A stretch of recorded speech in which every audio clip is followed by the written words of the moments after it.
Hello, listeners, readers, viewers, and everything in between. I, as the name on the screen says, am Nathan Marchand, author, podcaster, and believe it or not, also an actor at points.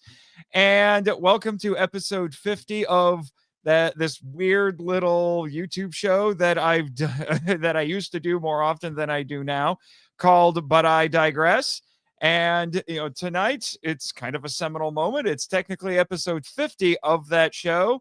And joining me for this occasion is none other than my fellow author. Well, he's a content creator, not necessarily a podcaster, and actor, Mr. Ryan, the Omni Viewer Collins. Hello, everybody. Gosh, you and your, what was the line from Firefly? Your something but inevitable. There's your sudden but inevitable betrayal. Or there's the old Spaceballs line. Yeah. What was the Spaceballs line? Remind me. Right there, I didn't see you playing with your dolls again. Oh, yeah, there you go. It's been a hot minute since I've seen... These are not dolls. These are collectible vinyl figures. Yes, there you go. Now, here's the funny thing about Spaceballs. Every time I have watched that movie, it has been to cope with trauma. I need to rectify this where I'm not watching it to cope with trauma. The first time was because of a traumatic eye injury, and then the next time was after a car accident. Oh my. Yeah. Well, if you watch it after this, that might say a few things about how the live stream goes. But anyway. Yeah, there you go. It's just like, oh my gosh, I did the Spaceballs.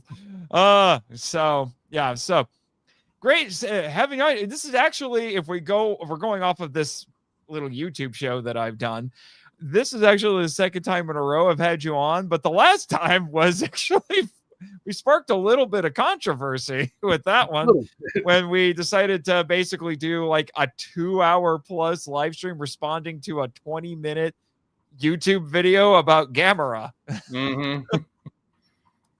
Crazy times we live in. What?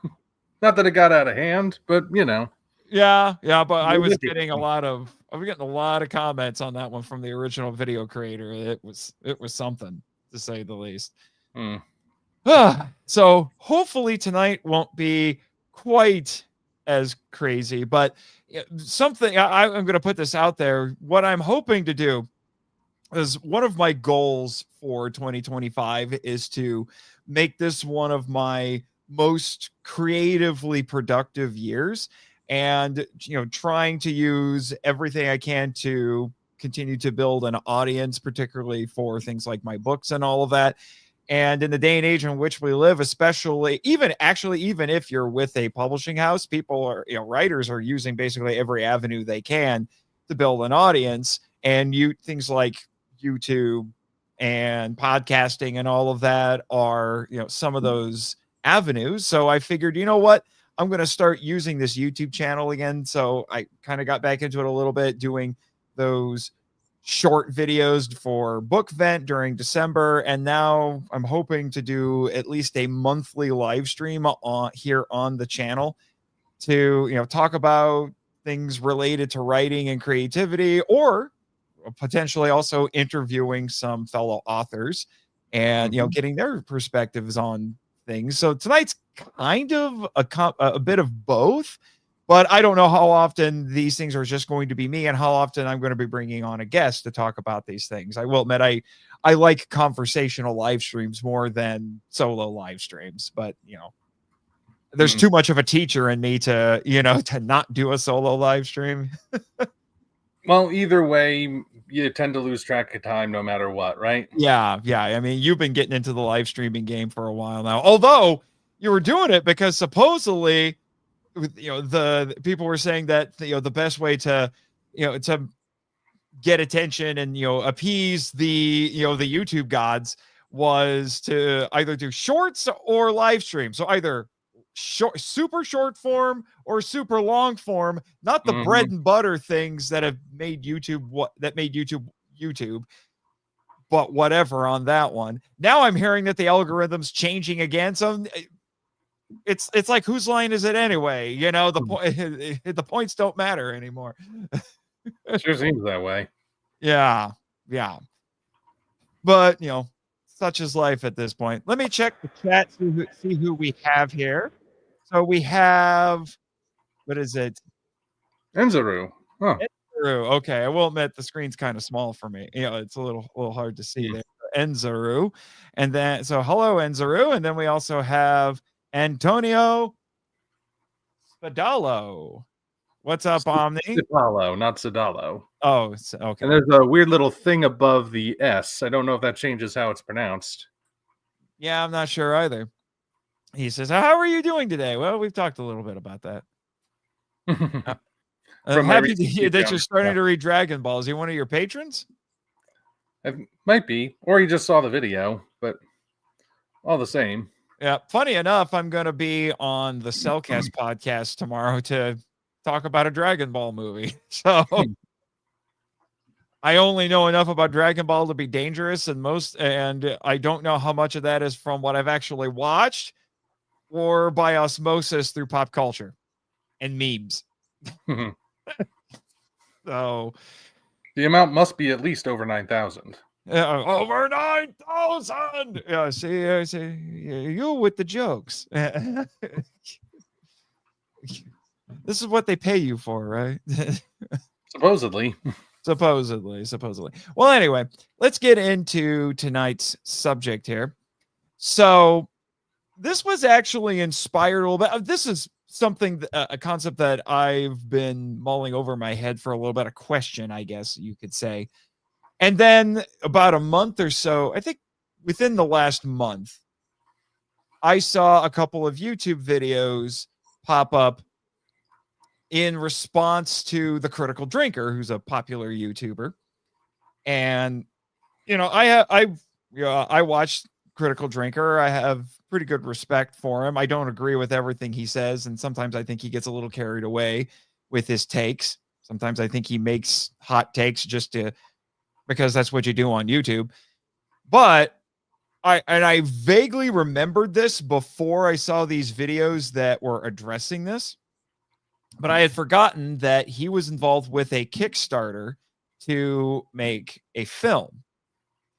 And he was co-writing the script. And, apparently there were some things going on with the Kickstarter and all that, but it did go through and the thing got made, and it ended up being a featurette.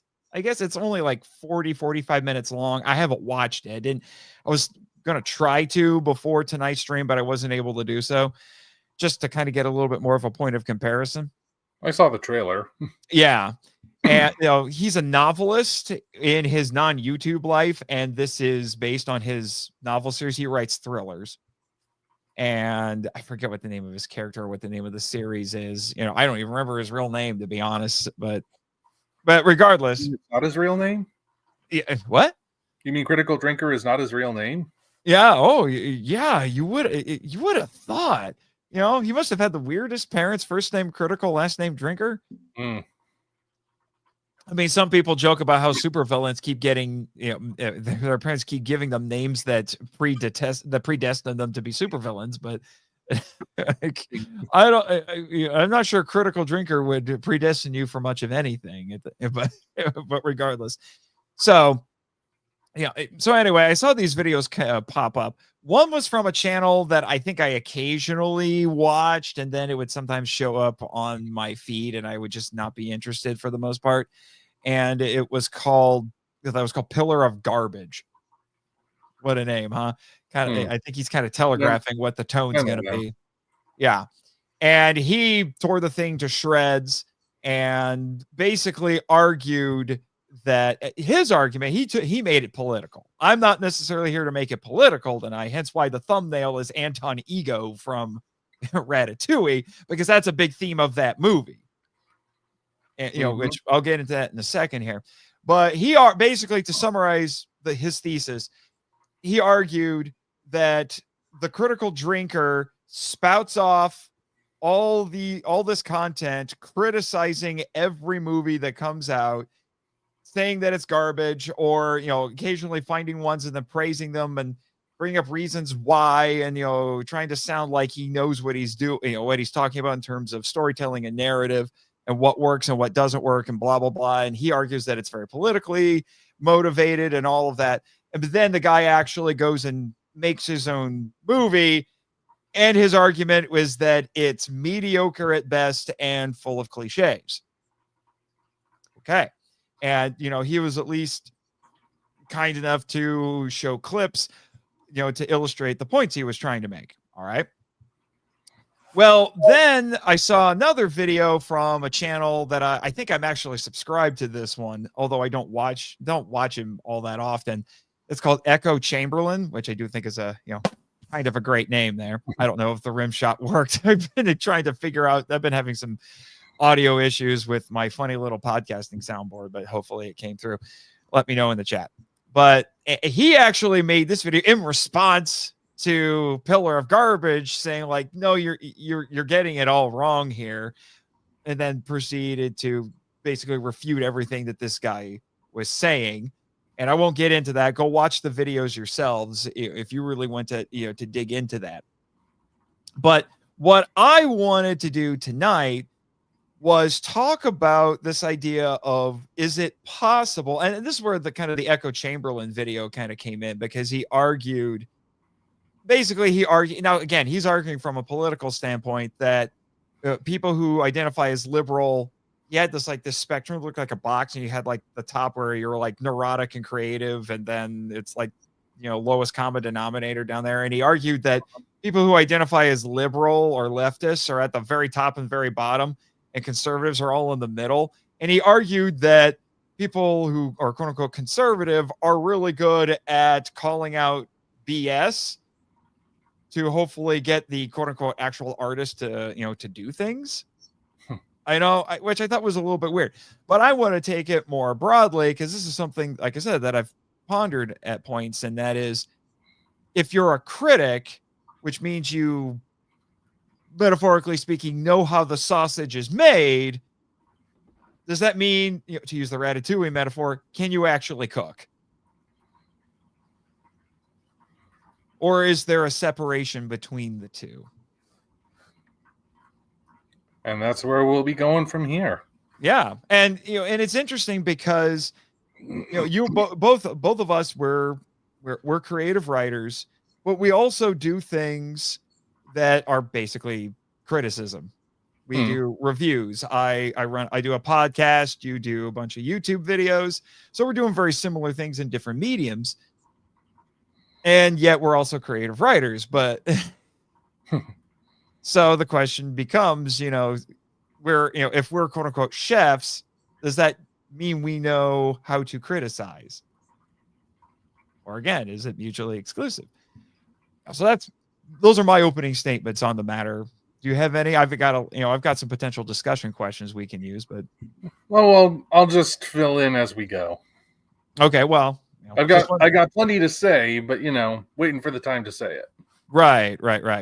So, trying to remember I'm trying to do these streams a little more fancy now, but yeah. So, I'm looking at my list of questions here, and let me see. No, I think we'll save that one for later. Let's start with, I think a good place to start, and maybe this is the academic in me coming out, but I think we got to start with definitions, which is usually a good place to start. So, what is criticism and what is creativity? This is one of those times where you normally just think it's self-evident, but then you're asked to actually define it, and you're like, oh, wait a minute. How do you... So let's see. Do you want me to go first, or do you want to go first? No, you go ahead. I've been talking a lot so far. Well, I mean, I would say criticism is thinking about the subject, taking it apart in a certain way to see what works, what doesn't work, whereas creativity is more about putting it together into something that you at least pray to God does work. Right. Yeah, it's the difference between criticism is about, in my estimation, in one form or another, whether we're talking about academic criticism or I guess you could say popular criticism, the Roger Eberts of the world, we'll say, a little bit, different audiences, different purposes, but ultimately the same thing. And that is evaluating whatever it is. The most obvious one would be, people like Roger Ebert writing movie reviews, or, but reviews in general. That's like the easy go-to criticism. But then you have literary criticism that's about trying to examine the ideas and such that it is presenting, and to a certain extent kind of evaluating what that means in terms of quality, but it's more about exploration of ideas. So it's about digging into something that already exists and getting at all the nuts and bolts and pieces and things like that. That's what I would say. And then making a value judgment afterward. Kind of like the difference between building the pyramid and excavating the pyramid. Right. And then creativity, to kind of bounce off of that analogy, that's about building the pyramid. That's the architect. That's the bricklayers. Those are the ones who are putting in the work to make the thing. And, so obviously they have to know what works and what doesn't. But ultimately, they're not about evaluation. They're about creation, if that makes any sense. Yeah, that's why so often you will hear. I do remember I saw this one clip from a documentary, oddly enough, about like when filmmakers went to the Philippines to make those schlocky, cheap horror movies.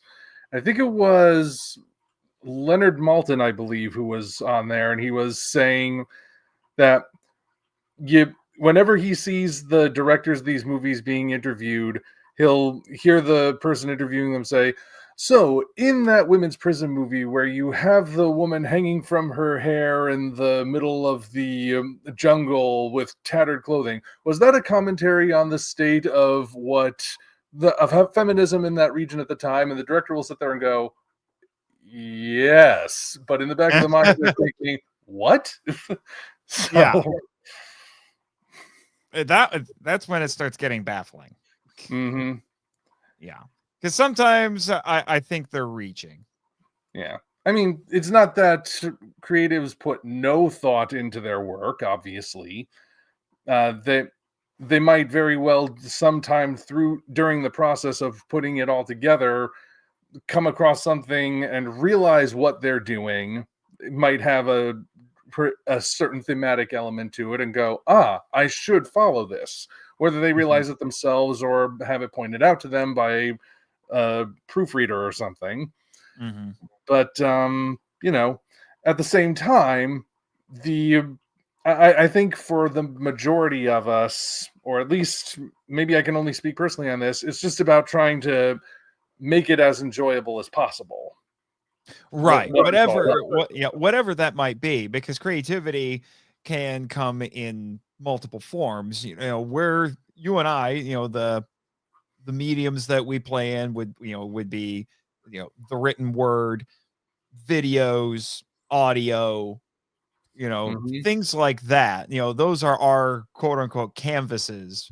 Although you two you're a cartoonist. I'm thinking about that because I finally finished reading Operation Red Dragon, and you identified as a cartoonist and not as an illustrator, which I thought was kind of interesting. Well, the way I see it, an illustrator would have drawn something far more detailed in the back than what I drew. Mine's more cartoony. That's just the way it is. Yeah, for sure. So all of that to say, but like I say, it can exist in multiple forms. Some people love to draw. Some people like to cook, to go to the, the ratatouille, the analogy, the illustration. Interestingly, I actually ran into a guy. Unfortunately, this coffee shop went out of business some years ago, but I did go there a couple of times, and I met the owner/manager, and he made an interesting statement to me that cooking might be the highest form of art because it actually ends up involving all five senses. Possibly. It doesn't Which last is though. no, it doesn't. I mean, there is such a thing as like taping a banana to a wall or putting a slab of meat on a canvas and calling it art. But Yeah, you know, well, in fact, funny enough, this is not for tonight's particular. Well, maybe it is because here I am being a critic. Somebody sent me a video this morning of it was like, I think it was a French guy, or it was at least in France. And this guy was like he was in an art museum, but he was also performing. It's really weird. But basically what he would do is he would take really thin aluminum pie pans, and then he would get people to volunteer to stand still. And then he would walk up to him doing like some funny kind of clownish movements. it's And then he would, performance art, isn't it? yeah. And then he would like slap the pie pan in their face to make an indentation and call it art. Yeah. I have so many thoughts about performance art, but we can save that for another day. Yeah, we'll save that. Or maybe we shouldn't, because the discussion about performance art could go to a place where you'd never be able to monetize this, no matter what. So. How many F-bombs are there going to be? Well, actually, that kind of leads into a very related question that. I mean, there's a lot of overlap, but I do think the answer, it would yield different answers, and that is, what is a critic and what is a creator? So we've talked about, this is what the practices are, but what are the people who practice them? So that's where you kind of have to introduce the gray zone, isn't it, though? What's that? The gray zone of how, there are so many of us who do both. Yeah. Because I don't know. It's just one of those things, because obviously people who actually work in creative industries give their opinions about things and then often create in response to those things. Yeah, I mean, like whether that be positive or negative, Dave Eggers remade Nosferatu because he loves Nosferatu. Whereas the author who wrote the story that everyone now knows as The Thing wrote it because he didn't like Lovecraft's work. So he did it just to prove, look, anybody can do what that hack does. and wound up writing a great piece of cosmic horror as a result. So yeah, funny how that works.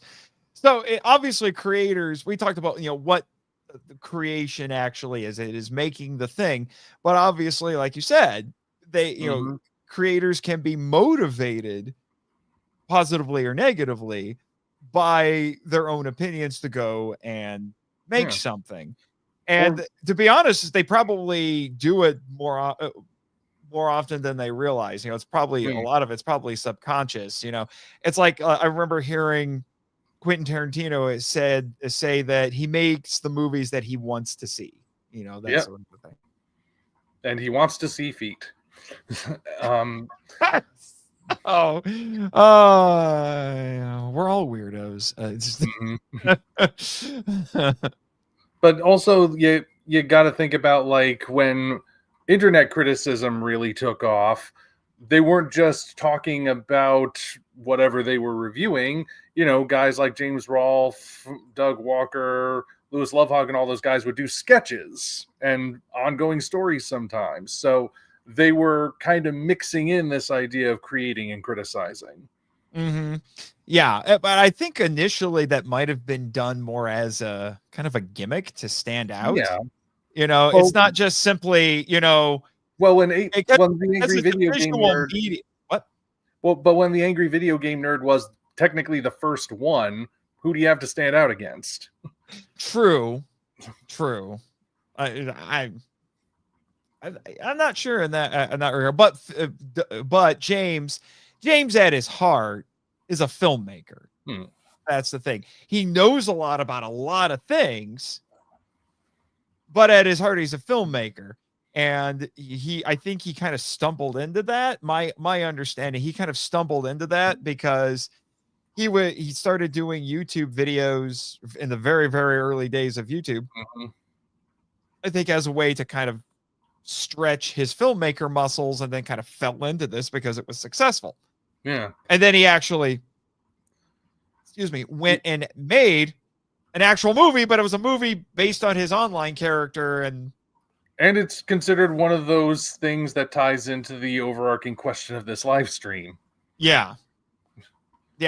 Because some people look at that, and I mean, it's a little bit of a different beast. I've heard the same criticism lobbed at a lot of those internet critics, the Doug Walkers and the Lewis Love Hogs. I used to watch them all the time. I was a massive fan of Lewis Love Hog and heck, Lewis Love Hog and Linkara, that's his online name. It was actually a massive influence on what I did with the Monster Island Film Vault, my flagship podcast. There's a lot of similarities there, but as time went on and I heard more criticisms of what these people were doing, and the kind of the rose-colored glasses started coming off. And then I also, in the case of Linkara, and I don't think I've ever said this anywhere before, he just started becoming more and more unhinged, and it started. I mean, if he had, I thought he was I at least for a while, I think he was a man of faith, which was one of the things that made me respect him. But I think he's fallen off that rocker at this point. It's hard to say. I think he might have been one of the ones who deconstructed.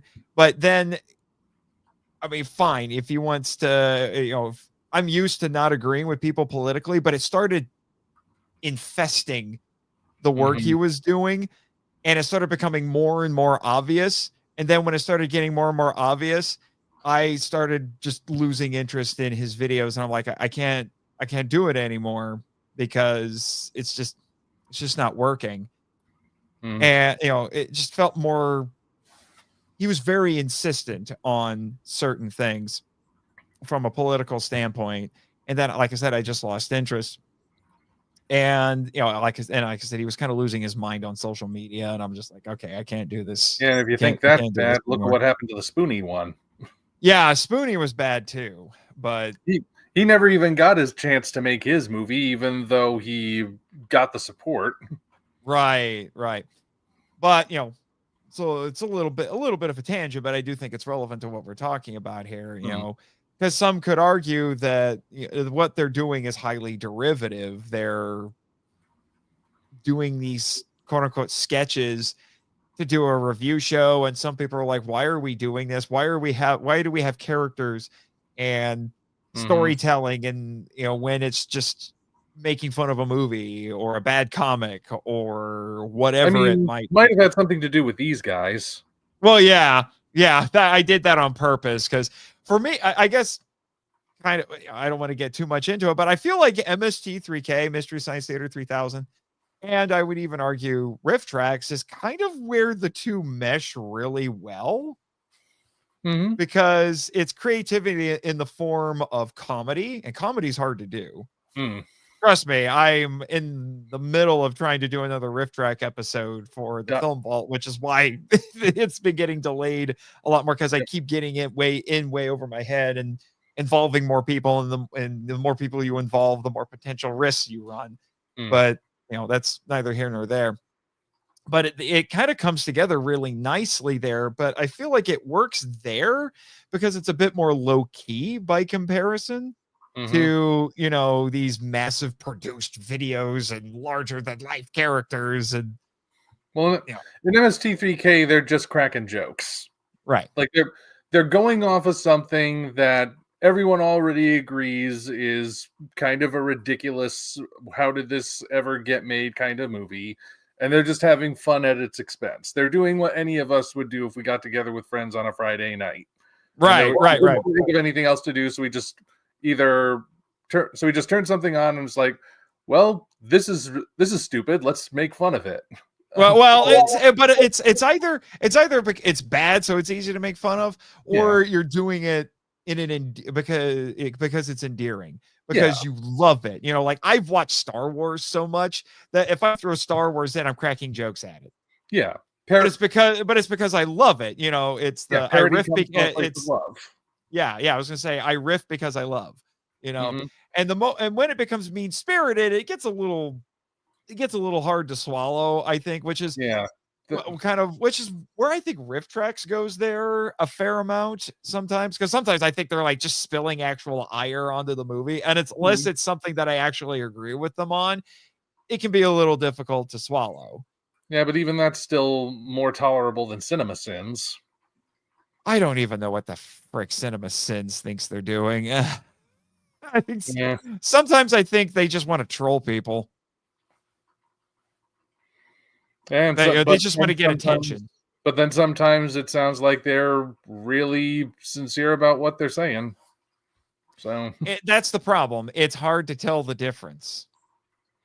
mhm. And when I can't tell the difference, it just gets frustrating. Isn't there a term for that? Where you can't tell the difference between something that's satirical and something that's serious? The internet? No, there's like an actual term, like one of those, like some person's law or something. No. Am I gonna have to Google this? Yeah. I almost said Godwin's law, but I think that means everything somehow refers back around to Hitler. That and just by invoking that, I've proven it for this live stream. Probably the only time that's going to come up. Okay. Poe's law. Poe's law, that's it. Yes. Yeah, Poe's law is an adage of internet culture, which this is from Wikipedia, which says that without a clear indicator of the author's intent, any parodic or sarcastic expression of extreme views can be mistaken by some readers for a sincere expression of those views. Oh, comment written by Nathan Poe, a fellow member of the Nate Collective. There you go. Yeah. It says was in 2005 on christianforums.com, an internet forum for Christianity. And it was a debate over creationism. Although, speaking of Poe, sort of tying it into a different Poe, it's well known that Edgar Allan Poe, in addition to writing his myriad of short stories and poems, also wrote a lot of reviews and pieces of criticism in order to stay afloat. Right. And I think that's largely because, and I don't mean this demeaningly, but I think it's because it's easier to do criticism. I think generally speaking, unless it involves a lot of research and things like that, generally speaking, I think nonfiction is easier to write than fiction, because it requires creative input. But it's not like Poe was a lazy author. I mean, no, any collection of his collected works is this thick. I know. A good day. I have one of them. I have an old version of it sitting on my shelf right now. It's a good 2 inches thick. I have one on a bookshelf over that way, but yeah, I mean, it is. He probably did do it because it was quicker to do it, and quicker and easier, the way to the dark side. But at the same time, I mean, you can't say that he had a hard time coming up with material. So no. But I guess to go back to the question at hand here, we're talking about the gray area where there are people who at least attempt to do both. But where does the line actually get drawn? I feel like it's easier to draw it with a critic, because once again, it's the difference between knowing how to cook and actually cooking. They know things, but they haven't done things, if that makes any sense. Yeah. And that's why they stick to the lane of criticism. Roger, to go back to Roger Ebert, because again, he's one of the easiest examples to point to. Roger Ebert was a brilliant film critic, but I don't know if he would ever actually want to make a movie, because he knows making a movie is hard. And the books he wrote were all nonfiction. So yes, at least as far as I know. Yeah. Well, I know apparently one interesting piece of his biography is he used to actually run a science fiction magazine. Hmm. Did not Aside, know that. as in like Asimov, where they publish short stories, or more a fanzine like Famous Monsters? I think it was more the former than the Okay. latter, Hmm. which I found kind of interesting. He was an editor on it.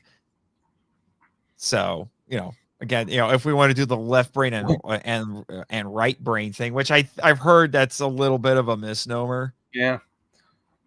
Although interestingly, editor, critic, you kind of need to have a critical eye in order to be an editor. So You do, and that's the interesting thing, because to go with the kind of the literary part of this, editors are very good at making making words sound great. And apparently they're necessary, because when they have these creative writers throwing their novels at them, even if they're brilliant writers, there's still going to be a myriad of issues that need to be addressed. hmm. And that often leads to conflict between writers and editors. And even then, they all might still miss that one place where an and should have been. Right. Yes, we've all been there. Even they're not perfect. Yeah. So I don't. I don't know. The funny thing is that what is it? What was his name? Max Perkins, I think, was a famous editor in the early 20th century in America. Edited for some of the most seminal American authors of, well, really kind of in the country's history. He was working with Fitzgerald and Hemingway and like the big names. And that was at a time where they would just take raw manuscripts and they would just polish them up, even if they're covered in an inch of rust. They're gonna get it all off.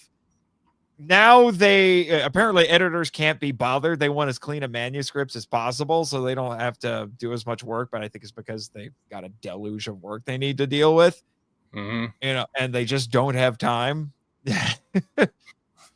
So it's almost like they're telling the creatives, "Hey, we need you to have more of a critical eye with your own stuff before you even send it to us." Yep.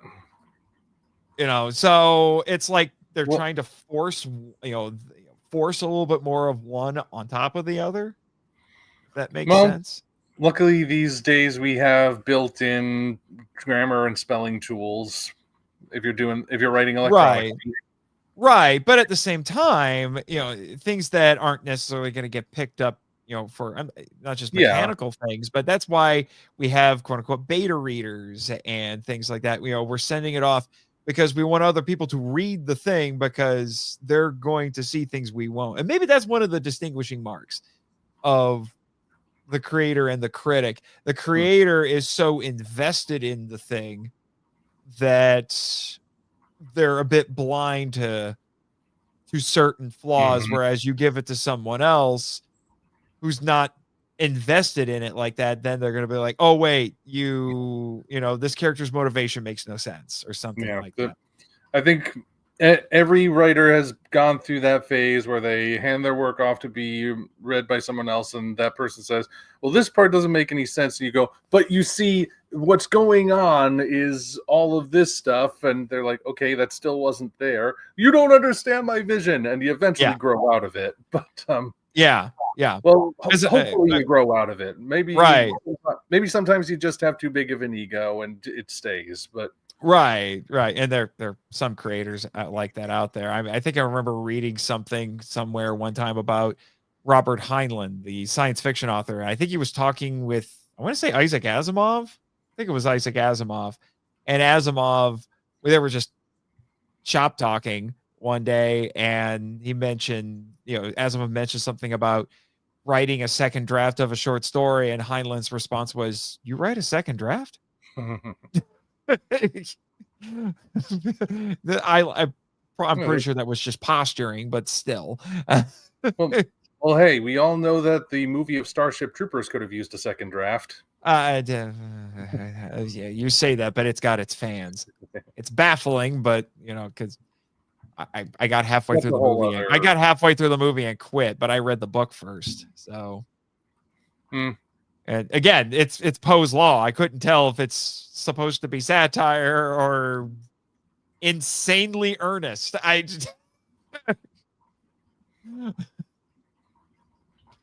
still I can't don't figure know. it out.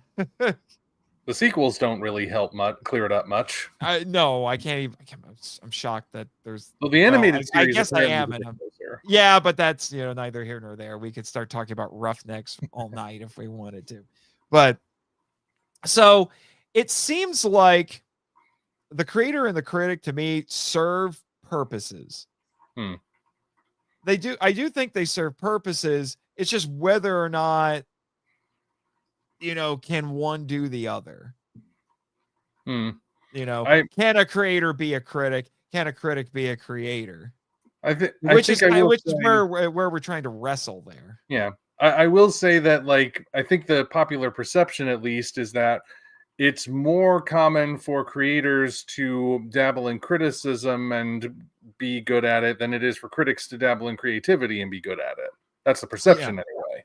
Yeah, that does seem to be the case. I can't think of too many people who started off as quote unquote critics and then dove into the creator space.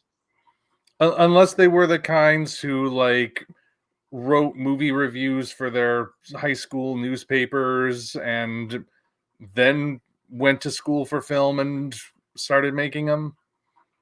But does that really count? It kind of falls into that weird area where, like, I mean, we brought up the people from the Cinemassacre Channel Awesome era, and I do remember hearing at one point one of them, I don't remember exactly which one, but they said most of them started doing reviews because they want to be they want to be filmmakers and comic artists and whatnot, not because they want to be critics. They're only being critics because talking about other people's stuff is how you get attention and build up an audience. That's kind of Right. what we use too. Right, which is why I've changed to another question here because we're already getting into it, which is are criticism and creativity mutually exclusive? Why or why not? We've been getting into that. I do think there are points where the two are kind of forced to work together. And then in the case of like you were talking about there, there are people who try to build an audience by doing, the critic thing, hoping that when they then produce their own thing, then people are going to the theory goes if you prove that what a good story looks like, you can then go and make a good story. I'm thinking of I can't remember his name. He's a YouTuber. He's from England. Is he from England? I think he's from England. He has red hair. He's never actually shown his real face. He just uses little caricatures of himself. Dave Collins? Dave Cullen. Okay. Dave Cullen, Irish yeah. guy? He's What? Irish, right? Oh, he's Irish. That's what it is. Yeah, he's Irish, and he has a YouTube channel called And he has Computing shown his Forever. real face. It looks like his caricature, Oh, though. oh, it does. Okay, I didn't know. All the It's just videos I been a seen, he didn't while. show.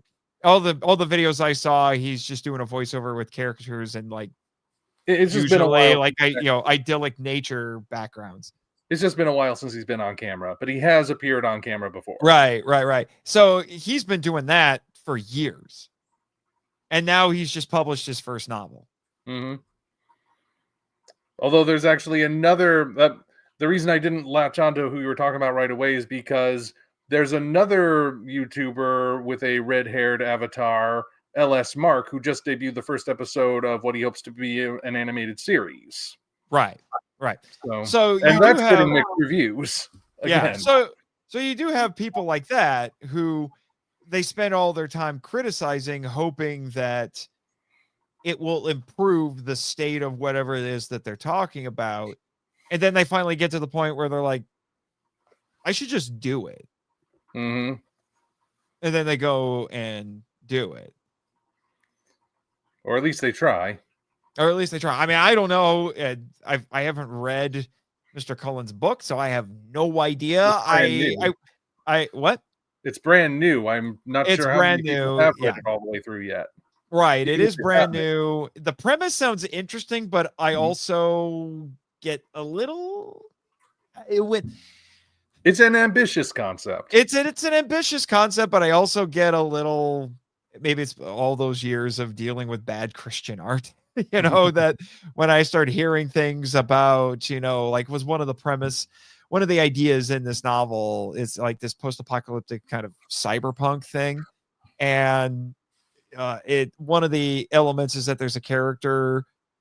It sounds like the idea is I don't know, just based off of how he describes it in his videos. I don't know if this guy's supposed to be a crazy cult leader or literally Jesus. Well, that's the mystery. Yeah, which is part of the mystery. But I'm looking at that, I was like, don't know how. I just feel like whenever a Cullen premise is a like that comes up, it's going to go one of two extremes, and nobody likes landing in the middle. Cullen is a Christian, I believe. That makes sense, actually. I mean, he actually became one during this whole YouTube thing. Oh, really? That's Yeah, interesting. he actually he posted a video where he eventually got to a point where covering all of the stuff that he covered was weighing down so heavily on him, and he used to be Christian, but he had gotten to a point where he needed to get back to it. So you should look up the video itself where he explains it. And that I don't sounds want to speak interesting. for him and mess it up. No, that's fine. That's fine. I'm just saying again, he's doing that in response to what he's seeing. Mhm. And I find that admirable. I'm also thinking of, some of the with some of the like the Daily Wire personalities. Mhm. I have a lot of issues with some of the takes that some of them do, some more than others. But the one that I think I overall respect the most is Andrew Klavan, because Andrew Klavan is an artist. He's a writer, and he talks about the arts. And I think he has out of all of them, I think he has probably the best grasp of what Mhm. creativity and the arts are. Now, he's also a known opponent of nerd culture, but then again, I think weirdly enough, I think the one who's the most pro nerd culture is probably Ben Shapiro, which is just bizarre in some ways. But so I don't like him when it comes to that, but he at least understands the importance of the arts. Hmm.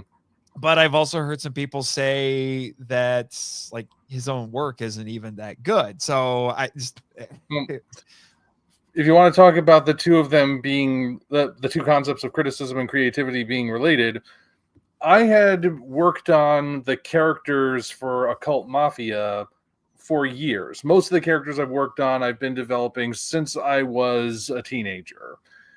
And I just couldn't hammer down the stories for a lot of them until a lot later. What finally got me to write Occult Mafia was I saw the 2017 version of The Mummy, which is the first and last entry in the Dark Universe. the one with Tom Cruise. Yeah. And the Lady Mummy, which yeah, not a bad idea on yeah, the surface, I know, but I because never I have one bothered. too. Once I heard the movie was terrible, I never bothered with it. Well, although it sounds like it's probably going to be better than the new Wolfman. Yeah. Well, I have a Lady Mummy in mind too. And again, I was developing that well beforehand. I was just a little late, so now I look like I'm the copier. But I saw that movie and I thought, okay, if you want to establish this kind of universe, there's a better way to do it. And that finally got my mind to click and think, this is where I should go with this story. Yeah. Actually, keep talking. I'll be back in a second. Okay. So, like I said, as far as Occult Mafia goes, I've been developing the characters for a while. Benandante and Luke Garou, Donovan Van Sloan, Erasmus Webster, and all those guys. And I had the characters down. I just wasn't sure about the story. And the way the Mummy was being set up, it seemed like it was going to be doing sort of what Marvel was doing with their whole Avengers setup, but with horror. So at some point, this group, Prodigium, I think it's called, was going to be we're going to be collecting all these monsters in one place, and what was going to happen when they were all together. But then the movie ends and it's like, well, there's nowhere to go from here. So I started thinking, all right, I'm going to show the world what happens when you gather a vampire, a mummy, a swamp creature, and a werewolf all in one place. And Right. that's what happened. Now, the reason I had to step away for a second, because I didn't expect to do the shameless self-promotion, which you would think this is me we're talking about here. I should know better than that. But, you're talking about you watched one bad movie and it inspired you to write a book. Now, I don't want to. This is the movie I'm about to talk about is better than that one just from what I know of. But my kaiju novella here, Destroyer, was actually inspired by me watching Godzilla against Mechagodzilla 2002 for the first time. And I mean, I had known about this going in because I read the G-Fan review. But then when I actually saw, I was like, you know what? That was a wasted concept when that was the scene where the Mechagodzilla, which has a biological CPU cloned from Godzilla DNA, which sounds like a marvelous idea. And then in the middle of the movie, it goes berserk and refuses to fight Godzilla because it hears Godzilla roar. And then it remembers, wait a minute, I'm also him, or he's one of me. And then it just says, screw you humans, goes on a rampage for like 5 minutes, runs out of power, they fix it, and it never happens again. Now, I did eventually see Tokyo SOS, and there's something of a follow-up to it in there. But I was like, that is such a brilliant concept that is rife with possibility, and you just throw it in there as just one little plot point and never do anything with it. What? Very well done when it's there. Like when the rampage begins and you just have that close up of the hand and the fingers twitch. Yes. Coming to collect for like that 5 minutes, it is so brilliant and interesting. And then, like I said, the batteries run out, they fix it, and it never happens again. I'm like, I seriously thought we were setting up that it was, at the very least, it was going to do that again during the climax and cause problems. And then, weirdly enough, let us down. Yeah, Kiryu, poor Kiryu. And then, funny enough, we kind of get the same. We basically get the same thing in. And I'm kind of going into MIFV mode here. We get something very similar in GVK, and GVK does more with it than Godzilla against Mechagodzilla does. It's goofy, but whatever. We're not here to debate those merits. But I saw that. I'm like, I need that concept. I need it to exist. So I wrote this book, and the whole premise is you have a cyborg kaiju made from cloned dinosaur DNA, including a biological CPU. So you'll see a lot of parallels there. It goes berserk, and that's the problem that needs to be fixed.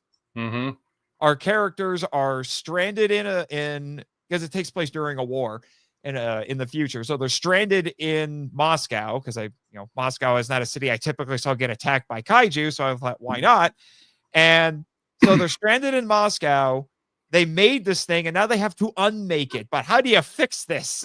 When you have this, confused, angry, slightly deranged, pseudo biological beast running around, and then there's like a bunch of other things that make the character dynamics already complicated, even with this ridiculous problem that they need to fix. So I really I wanted to embrace that concept. So I know exactly what you're talking about there. But again, that's us critiquing something and saying, how can I do this better? Or just do it in a way that delivers on something which might not have been delivered on otherwise.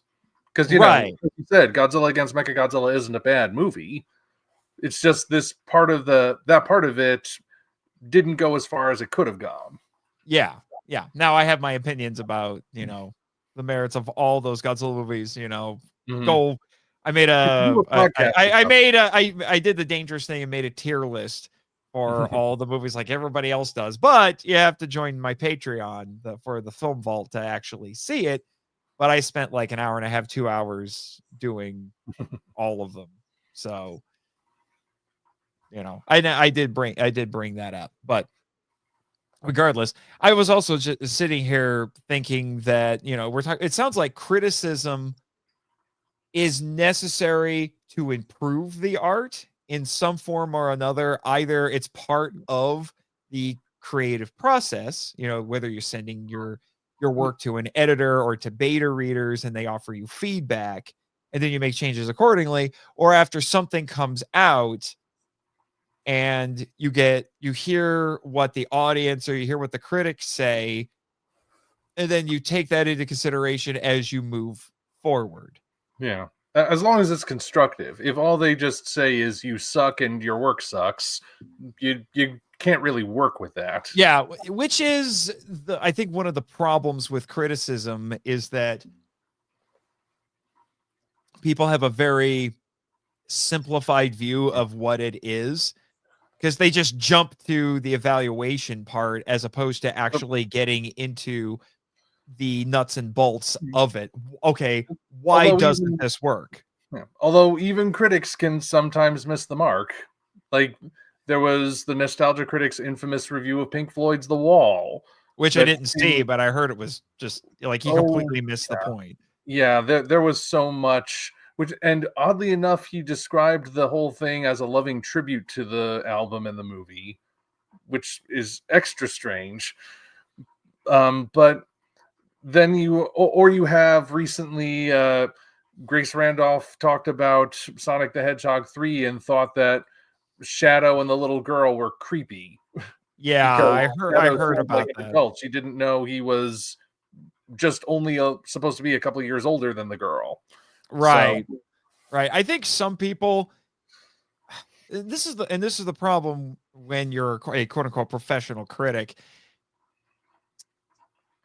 Not everything is going to work for you personally, but it's hard to separate your subjective taste from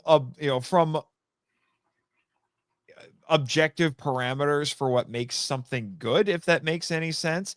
It's like one of those things I can acknowledge that that a movie, a book or whatever is good, but I don't personally like it.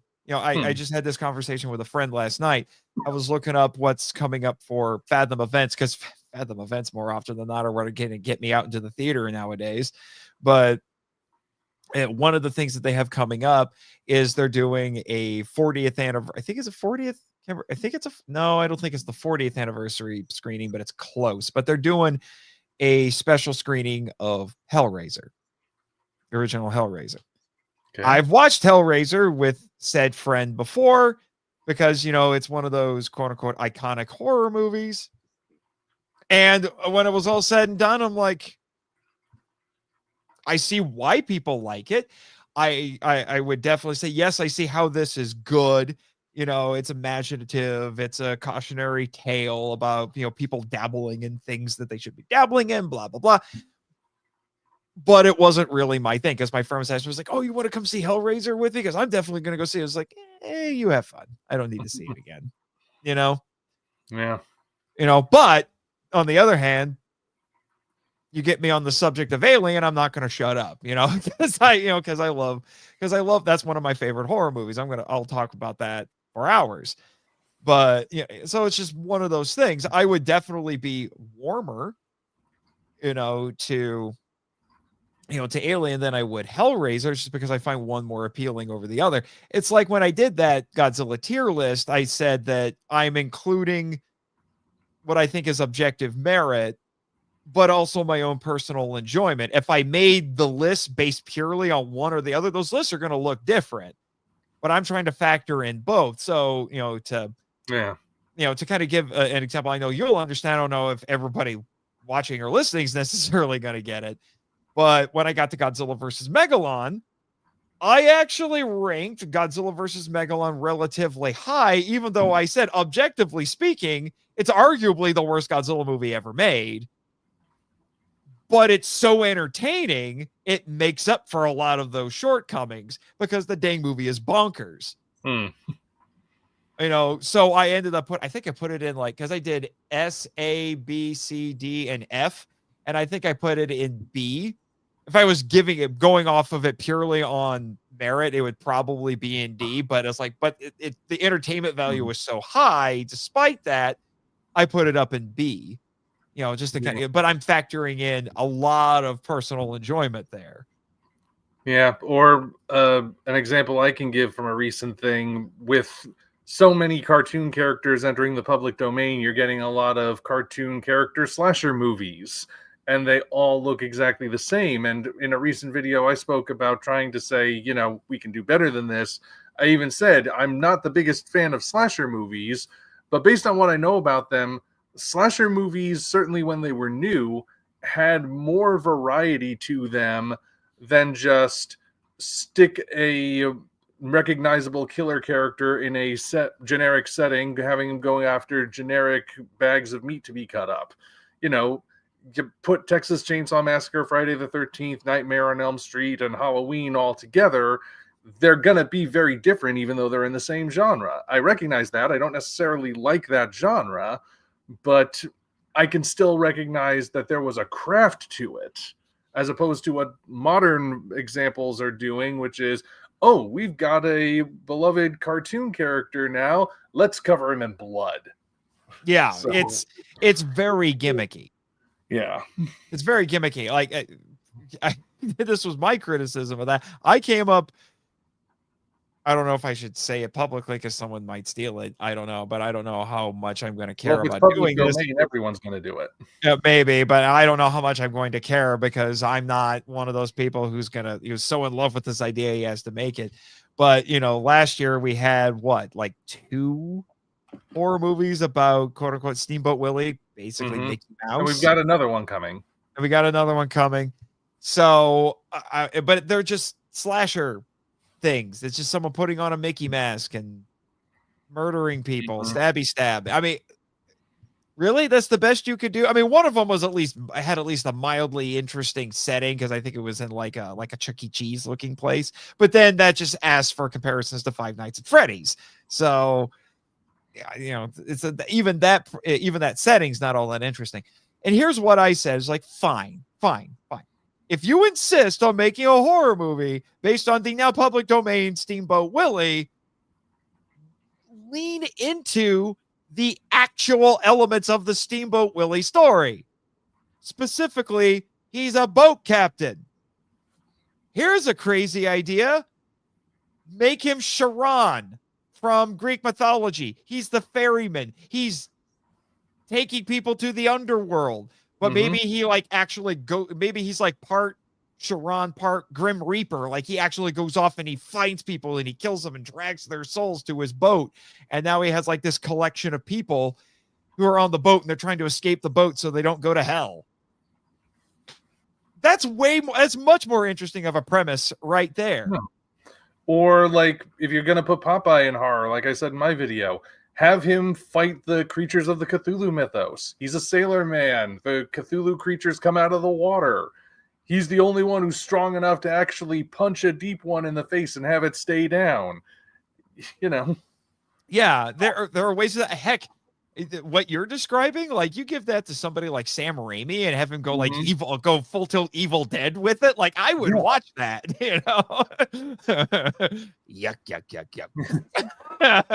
Bruce Campbell as Popeye. Can you imagine?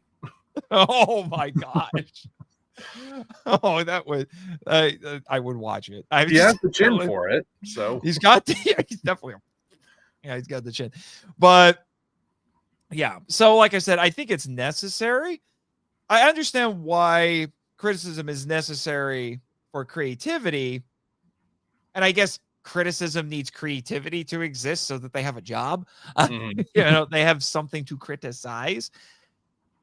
But again, it's one of those things, knowing and doing are two very different things. The joke from History of the World Part 1 just popped into my mind. Oh, what's that?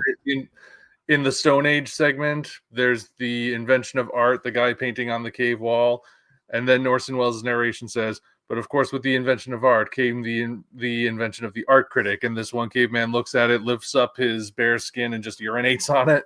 Yeah. So. Yeah, which makes me think. I think we've covered. This was another one of my the discussion questions. I think we've kind of covered that. Unless there's more that you think we could add There's to all it. sorts of, I don't know. Like, I mean, like I said, sometimes there is crossover between the two. I think it's not uncommon for creative types to dabble frequently in criticism. Critics less frequently dabble in creativity, but yeah. There is one subject I wanted to bring up, though I don't know if it connects to any of the questions yet. Oh, But what's I that? do think we kind of answered this one. What was the next one? Oh, the next question. Yeah. Okay, well, Maybe I it'll don't. find I don't really itself. have an order to it. I'm just finding the ones that we haven't covered that I think would make sense to cover. Okay, yeah. Why is there a divide between criticism and creativity? Well, that's obvious. It gets back to the joke from History of the World Part 1. Yeah, Critics can be harsh, and creatives can be sensitive. So, yeah, and I do think that is. I think that's probably the biggest difference between the two of them, and why examples of people who dabble in both are rare, in one form or mm, another, because yeah, the critic is harsh. They deal in quote unquote cold hard facts, and the artist, kind of by definition, is a bit of a sensitive, so at least a bit of a sensitive soul. mm, Because I think you have to do that, because particularly when it comes to storytelling, which is the medium that you and I typically, well, and really even like a painting has at least an implied narrative to it.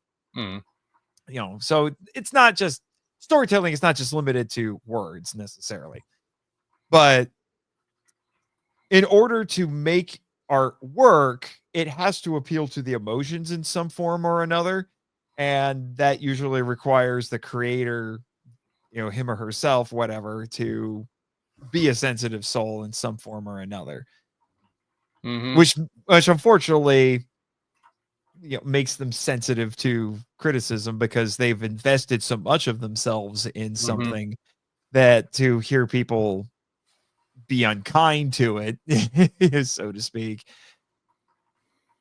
it's a little hard to swallow.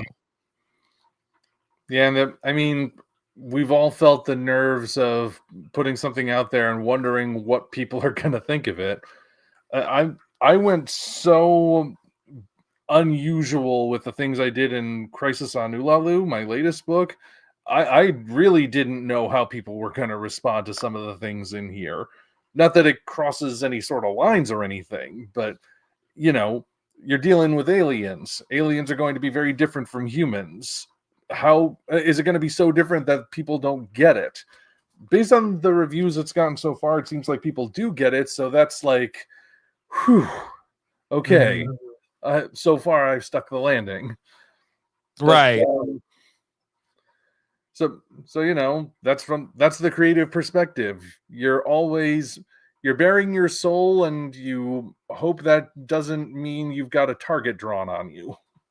Right. But I think that might be why certain people gravitate toward one or the other, Mm-hmm.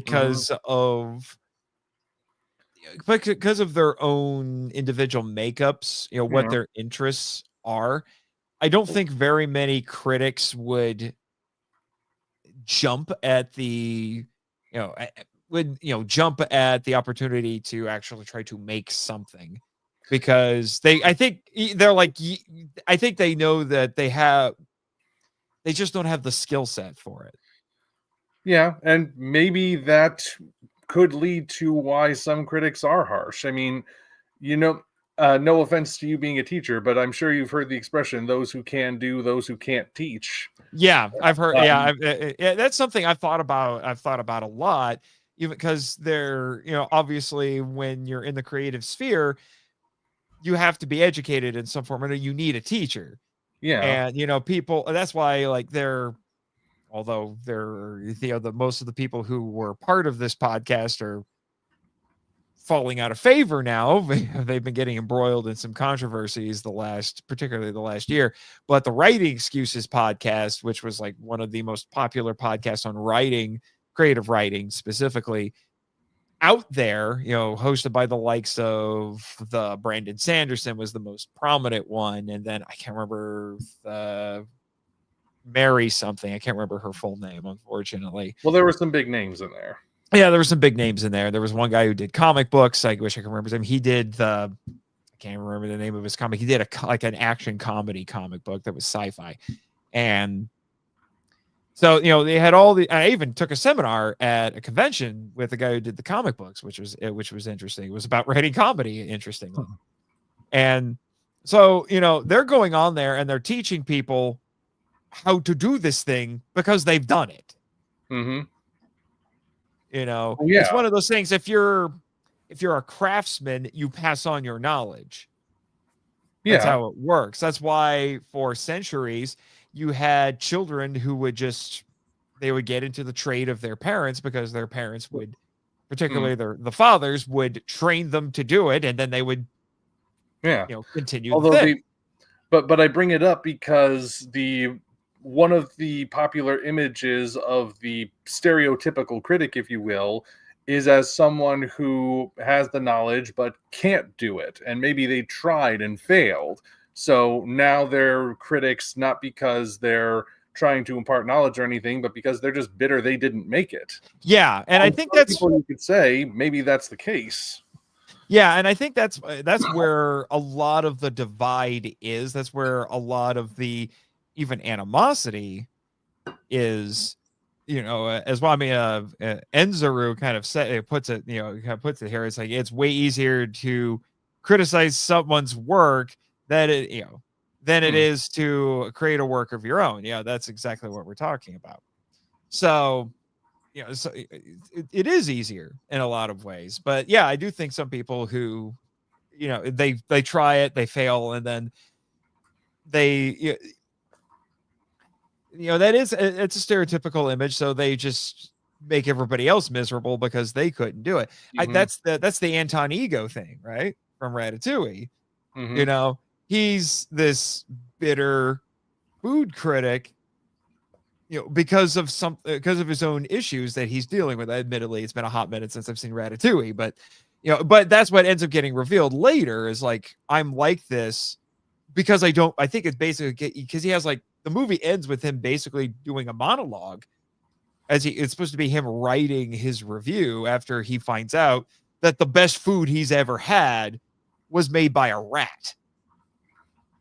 Mm-hmm. And it was making him question everything he thought he knew. As it should. As it should. And then coming to what is really the thesis of the movie, the moral of the story, so to speak, which is anyone can cook. And he's realizing he has to put aside his own presuppositions about what that actually means. So he goes on a journey about this, and I definitely could, I guarantee you that whole story, I think, might have been done by the people at Pixar as kind of a catharsis, because they're like, this is what we deal with all the time. We make things, and then this is what people do. Yeah, but are they being sincere in this, or what? It kind of examines what the motivations of criticism is. But then, of course, on the flip side of that, you have the animated sitcom The Critic, where Jay Sherman, there are a couple episodes where he tries to do something creative and just fails miserably because he's that out of touch. Yeah, there's that as well. But again, it kind of goes back, you have these people who make a name for themselves. It seems like, I don't know if it's just because it's particular spheres, because I do think some critics have enough self-awareness to know where their skill sets are. They can, it's almost like here's another analogy for you. It's like the difference between being a car guy and a mechanic. If you're a quote unquote car guy, you know what all the cars are, you know what they could do, all the facts and everything about them. But, you open up the hood and tell them to take the thing apart or change the oil, fix, replace a part or whatever. They're going to be like, not all of it. That's very general. That's not always the case. Well, obviously. But, yeah. So But I think where a lot of people, like where this whole discourse was starting with Critical Drinker, is because you have someone who was, so confidently beating the, whatever drum he was beating, makes a name for himself, gets an audience for it, and then says, "Hey, I'm going to give you what I know you want because, the actual storytellers aren't giving it to you, so I'm going to make it for you." And then, convinces people in that audience to give him money for it. They get it and they're like, why is it only okay? Like, it's like the audience had built up this image in their head that because someone spends all their time talking about what good and bad storytelling is, that they actually know what they're doing. And you know what? That actually does tie into one of the subjects I wanted to bring up. What's that? Well, I think something else that needs to be considered when we're talking about, say, these people who, similar to us, are critics who also make art. Now, when I was growing up, even before my parents knew that I was going to pursue a career as a writer or anything, they adopted a particular philosophy when it came to the entertainment I was going to watch or read or stuff like that. And that philosophy was, what you put in will determine what you take out. So they made sure that as I was growing up, I was exposed to quality entertainment. I mean, that, quality in some way. Obviously, there were going to be the cheesy sci-fi movies, but they were a fun kind of cheesy. But I also had the genuine classics there. Sometimes, if it came to books, like the abridged classics, because I wasn't ready for the full thing yet, but And they were consistent with that. I actually have said in the past, one of my fondest memories is that my dad at some point decided that even though I was still young enough for him to be reading bedtime stories to me, I was also old enough to potentially be interested in the Foundation trilogy, or more than trilogy, by Isaac Asimov. So he read me the entire Foundation series for bedtime stories. And you're like the one person in the world who can make that claim. Yeah, probably. And you must have been a heck of a kid growing up. I'm just saying. You'll have to ask them. But that's continued into the present day. Even on my channel, I don't shy away from talking about bad stuff when I see it, but I've seen your Yuzo videos. I know. Yeah, but I haven't seen it yet, so I can't agree or disagree with you yet.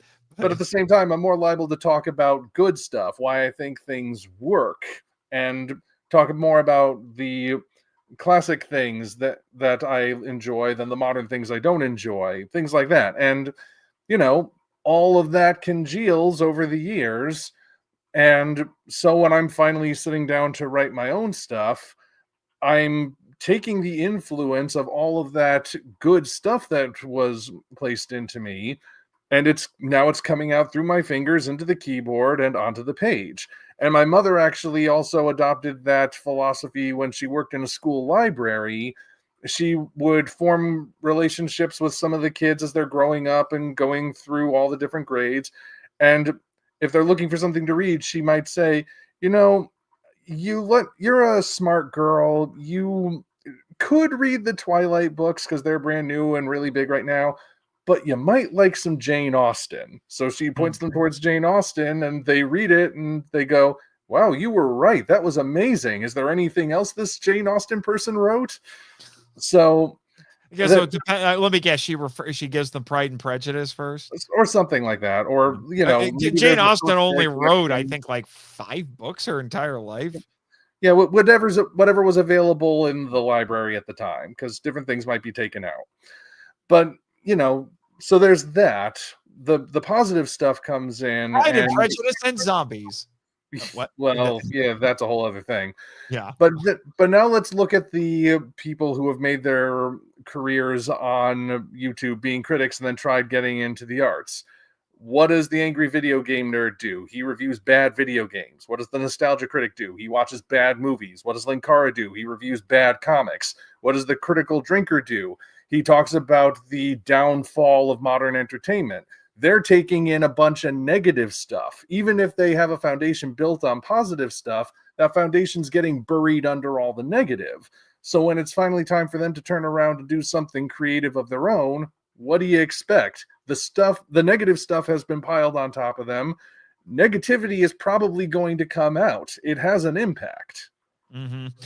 Yeah, which actually brings me to, I was thinking of this and you kind of touched on it, because my Yeah. related question was going to be, because I've heard this argument and I've also heard arguments against it, but the idea that you should also partake of things that are quote unquote bad as cautionary tales. It's one thing to know, okay, Hamlet is one of the most perfect plays ever written in the English language, but you should also go see some bad plays so you know what the difference is. Okay, yeah, this is what the good this is what the good play looks like, but you need to know what the bad play looks like so you know why the good one is good.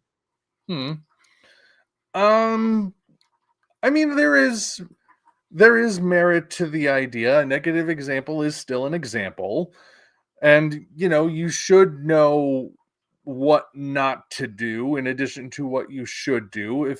Because, if you're only told that there is one, if you're only ever shown one way to do something, and you might think, I wonder if there's another way to do it, you might try a way that doesn't work and has disastrous consequences because you Mhm. didn't know someone else already tried it and it didn't work that time either.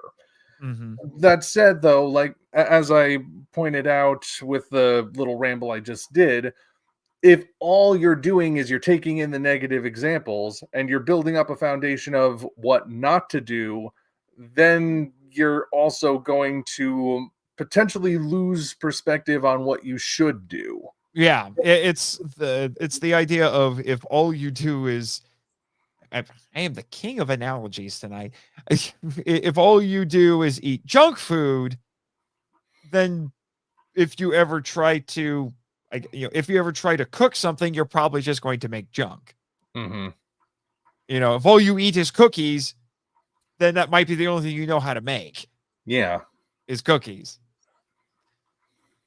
As opposed to, knowing how to cook other things and then also know how to do the cookies, because sometimes the cookies are fun.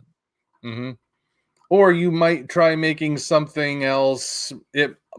Or you might have a diet entirely of cookies. You might try making something else, and you think it tastes all right because it tastes all right in relation to the cookies. But when other Mhm. people try it, they're not so Yeah. thrilled. Yeah. Which kind of goes back to, it's something I think you and I have talked about this a little bit, this obsession that Hollywood in particular has now with remakes and reboots. Mm, People are getting kind of sick of it, in large part because they're like, you keep going for the things that are already good because there's a built-in audience, and they're like, well, just do it again. mm. I'm Not, trying to, not that every you know, remake is bad. Nosferatu it- was good. well, yeah, but the issue is, well, first off, if you're going to remake something that's actually good, know why the first one was good to begin with, and then Yeah. figure out how you can add something new. And I think that's the problem. You do the what was it? I was just thinking about, there was an example of something like that where it's just, the when I saw the trailer for the live action version, a new live action version of How to Train Your Dragon, which, first off, the movie Oh isn't yeah. that old, but then you look at it and it's just like you look at the model for Toothless, the main dragon in it, and yeah, the model does show that computer technology hasn't as advanced as it, because it was originally a CGI animated movie, but it just looks like the same model but polished up, surrounded by live action actors. And they're Yeah. going out of their way to replicate all of these shots and the performances and everything exactly. But in live action, I'm like, why are you even bothering? Because that already exists. Hmm. So just why? as opposed to doing something that I think this is something I don't think I haven't really seen people actually try to do. And I would, if I was a producer in Hollywood and someone came to me and said, here's my pitch. I'm going to do a legitimate version of Manos the Hands of Fate. I would like, tell me more, and then see how that actually works. Take the stuff that was either bad, and then you either make it good, or something that didn't work, but there was the kernel of a great idea in it, and then you make something good out of it. I actually think somebody did do that with Plan 9 from Outer Space. I just haven't seen the remake version of it yet. It's just called Plan 9. But I'm pretty sure that was done. Plus, there, there's also Yongari and Reptilian, which is kind of a counter argument to that. But yeah, well, I mean, my friend Elijah Thomas of Kaiju Conversation made a valiant defense of Double G, Reptilian, whatever version you prefer to call it. I mean, yeah, I get its significance in the history of Korean cinema, but it's still not a good movie. But, that's neither here nor there. Like I said, trying to jump from one to the other. I do think what you're talking about makes sense. You're ingesting all the things. What are you going to put out? And I think that's one of the, particularly for critics who are just known for, just dishing out the negativity, you actually get them to actually try to make something. It's probably, it's out of the overflow of the heart, the mouth speaks, and that's really what art is. It's that it's a different form of expression of the heart. And, so when, so that I get what you're saying with that, and it's like I said, if you keep ingesting the same sort of thing, it's going to come out of you. It's the, it's the whole garbage in, garbage out thing, which I know, I don't think it's as simple as that, as concrete as that, as I think some people are able to engage with it and have it not, corrupt them, so to speak. But I do think it takes a level of discipline to do that. And you do have to make sure that that's not the only thing that you're ingesting. Exactly. And of course, it's not just that these individuals are, watching a bad movie once and then making a video saying it sucks and moves on. How many times might they experience it between a first viewing where they decide it's worth tearing apart, and then another viewing to get notes, maybe one more just to be sure, and then you have to film and record yourself talking about it. And then there's the editing process, which could take forever, where you're experiencing it again, looking for specific clips to use. And then you're reviewing that video how many ever times until you think that it's finally ready to go. And then you put it up, and if you got to keep a schedule, you got to go back and do it all over again with a different movie. So it's not just that they're only taking in the bad stuff, it's that they're taking in the bad stuff and living in it. Right. And that I do think is a danger. I mean, it's one thing if you're Roger Ebert and your job is to, go to the theater, watch like 5 or 6 movies a week, crank out articles about them, for your local newspaper. Theoretically, you're going to get varying levels of a mix. Yeah. You're going to get, like, one week you could get like 4 movies that you like and 2 movies that you hate. Next week it'll be the opposite. I don't know if maybe he did. I mean, the Roger Ebert did this job for years. Maybe he did have weeks where it's like everything I saw was great, and then the next week it's like everything sucks.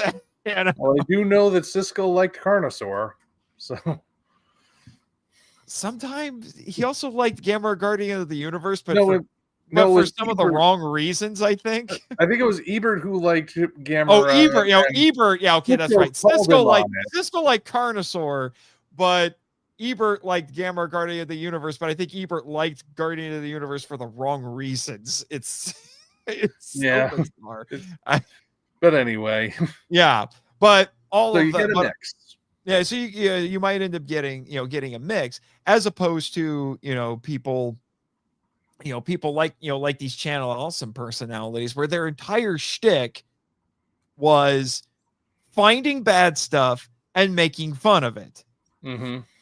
So that's like all they ever do, at least as their quote unquote job. I'm sure they watch plenty of good stuff too. Yeah.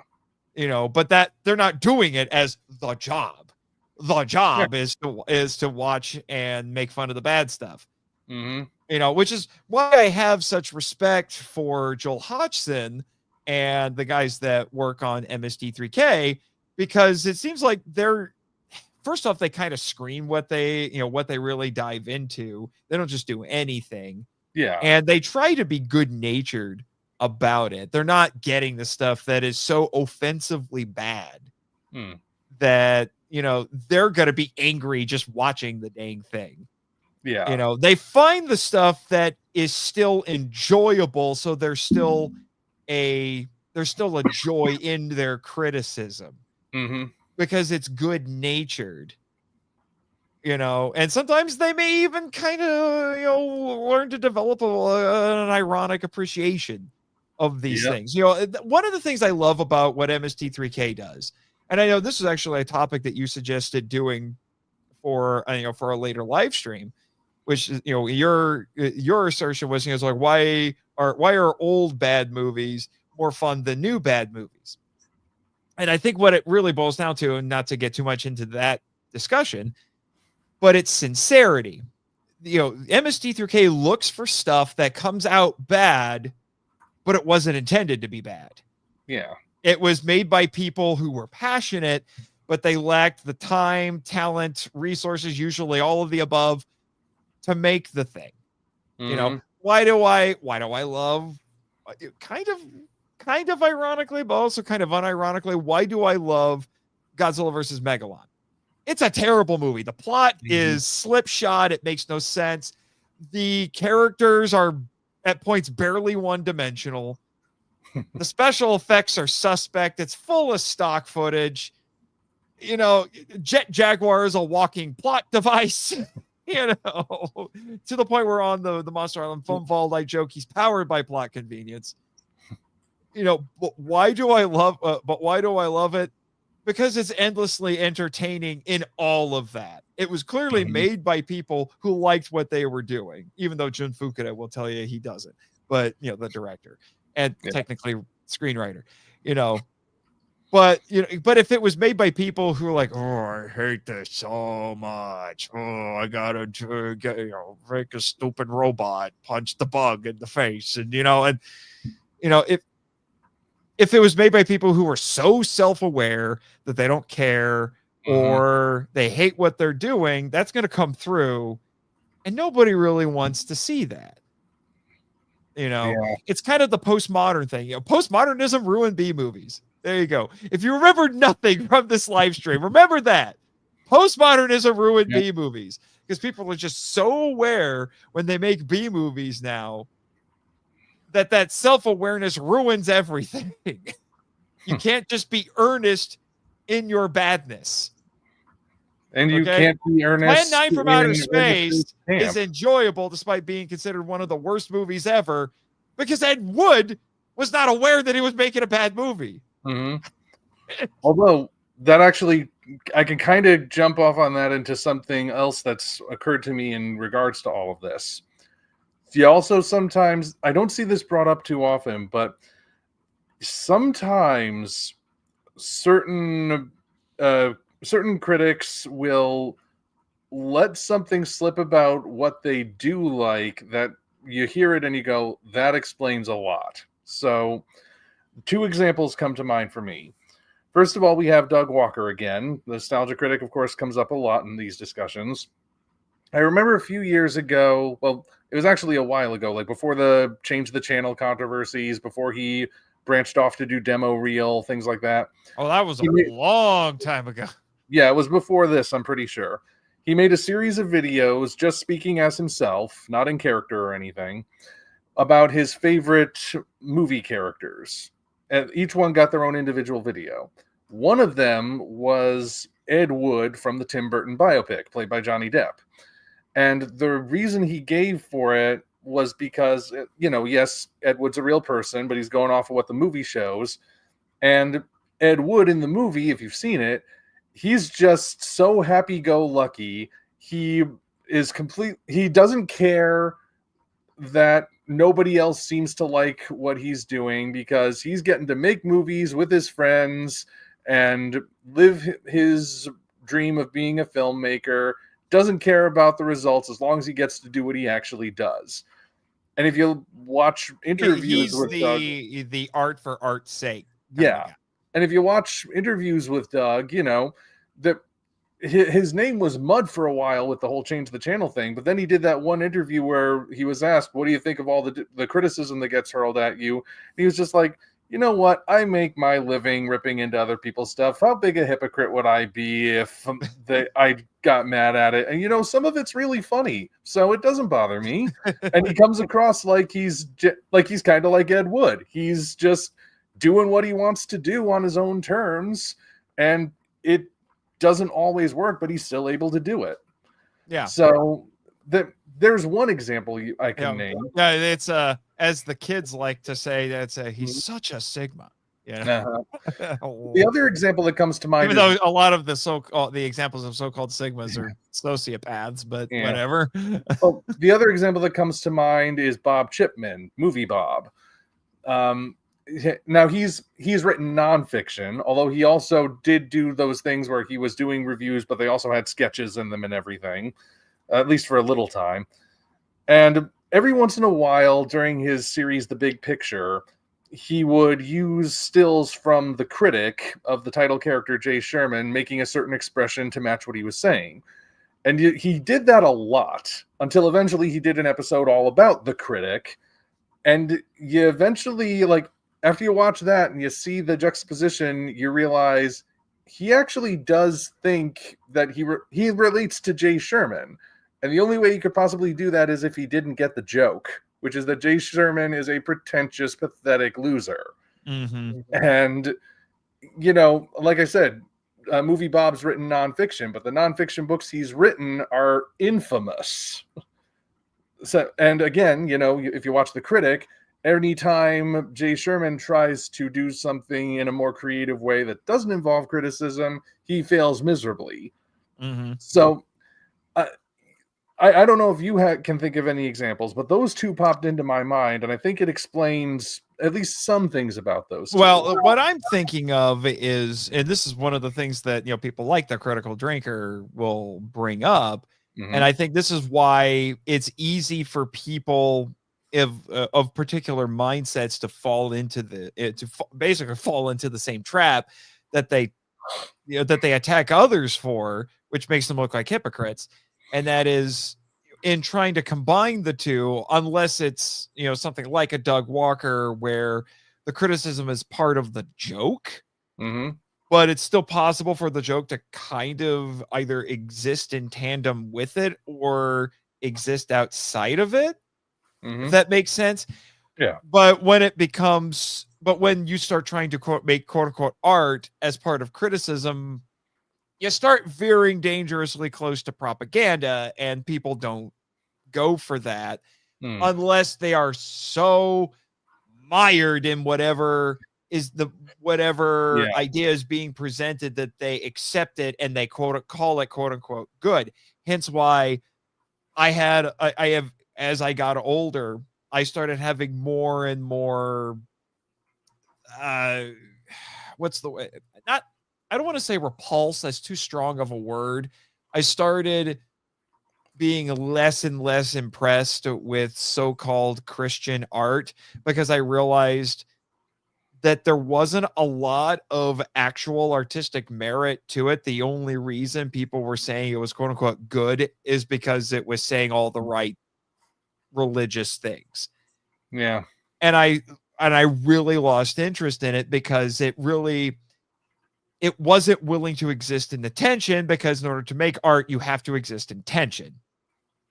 That's a subject for a whole other day, but you get what I mean. Yeah. They're so fixated on the truth that they can't allow truth to be communicated in the oblique way that art usually does.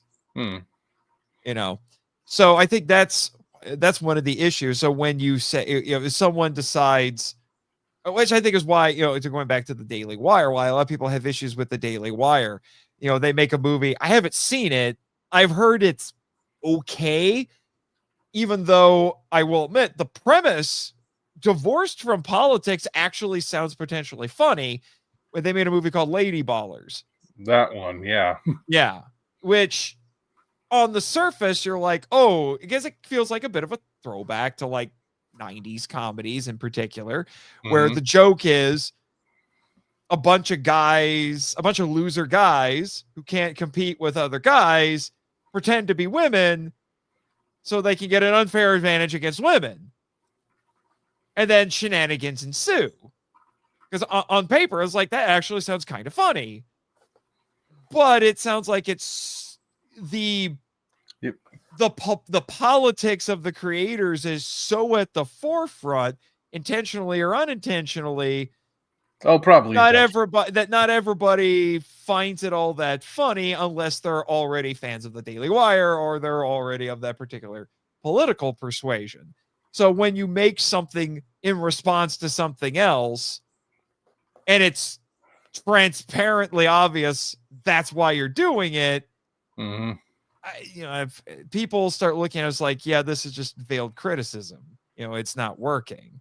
If you're going to make something kind of going back to what we were doing with our own books, I didn't necessarily write this as an indictment of Godzilla against Mechagodzilla. I'm just like that was an idea that had a lot of potential, and I want to see what that potential could hold. I'm not making that. There's not a bunch of things in here that says like, oh, you remember that movie from like 100 years ago? It sucked, But oh no, it's happening in real life. What are we going to do about it? Yeah. And like with my example, yes, I did it in response to a movie I was skeptical about, but I hoped it would be good, but turned out to be terrible, and everyone else agreed. But I didn't go out to write it saying, I want to show how terrible this movie was. I set out to make a good story. Yeah. Which hopefully I did. Which I do think relates to one of the questions I had on here. We've basically answered this one, is how can creativity and criticism be combined? We've talked about a lot of examples with that, with a lot of these, these online critics, or some of the stuff that you and I do, whether it's, to offer criticism of something or to kind of like present a potential positive version of something. It's like, how could this have been good? Yeah. Like there is the idea that it might be kind of an extreme idea, but there is a philosophy going around that if a critic can only tear something down but can't come up with a good alternative, they're not much of a critic. I don't know how true that is, because not everybody can come up with a good alternative. Right.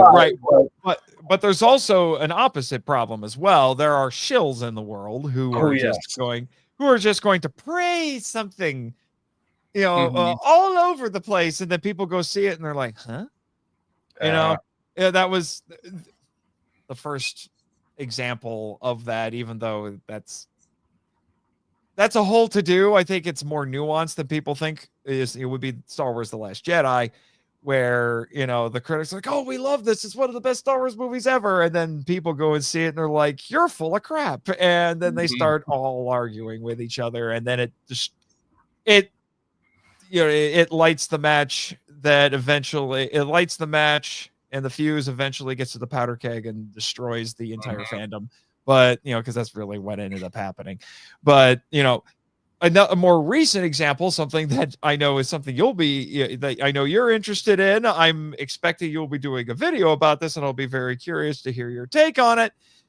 the new Wolfman from Blumhouse. Apparently last week, the early reviews were like, oh my gosh, this is one of the best things ever. And now more people are going to see it and they're like, this is hot garbage. So Yeah. I mean, so I've you been can go, it skeptical. can go the other way if you're so dedicated to some critics are the opposite. They're not hypercritical. They are so dedicated to making something look good that it borders on delusion. Yeah. Yeah, and again, like sometimes you gotta wonder what's motivating that. Oh, there's a lot of things that are potentially Yeah. motivating that. A Well, yeah, lot of it's it's a money, broad but question. yeah. Yeah, it's a very broad, open-ended question to which there are many answers depending on the individual. Yeah. Yeah. But that's why a lot of people have trouble taking critics seriously. Mm. But we also live in an age where a lot of people have trouble taking creative seriously either. You know, people, it's just one of those things, unfortunately. I mean, reputation means a lot. And, it's well, again, either because people have been criticized so much that nobody trusts them anymore. I'm in that position now. There are certain things that 5 years ago I would have been excited about. Now I'm not because I don't trust the people making it anymore. Hello, MCU. I used to go see every MC. I had an unbroken streak with MCU movies, seeing them in a movie theater until I didn't, because I slowly lost faith in them. But then, funny enough, you have critics of the critics who basically tell everybody critics can't be trusted, only trust what other people say. But then when other people say something that disagrees with them, they say like, well, they're fools. People don't know what they actually want. So it kind of turns into this thing where it's like, if the critics agree with them, then then they're good. But if they don't, but if they disagree with me, they're bad. It's just one of those things where everybody very selectively cites critical consensus, whether from professional critics or audiences when it fits their narrative. Yep, just like Rotten Tomatoes scores. Yeah, that's why I don't on the podcast of the Monster and Full Vault. I used to actually give not Rotten Tomatoes, but I used to give IMDb scores. But IMDb has been shown to be suspect as well now, not quite to the extent that Rotten Tomatoes is, but still suspect. So now I've just stopped. I don't give scores from any of them, on the show anymore, unless I just or if I do, I qualify it by saying like, well, if you care about such things, this is the IMDb score, or this is the Rotten Tomatoes score.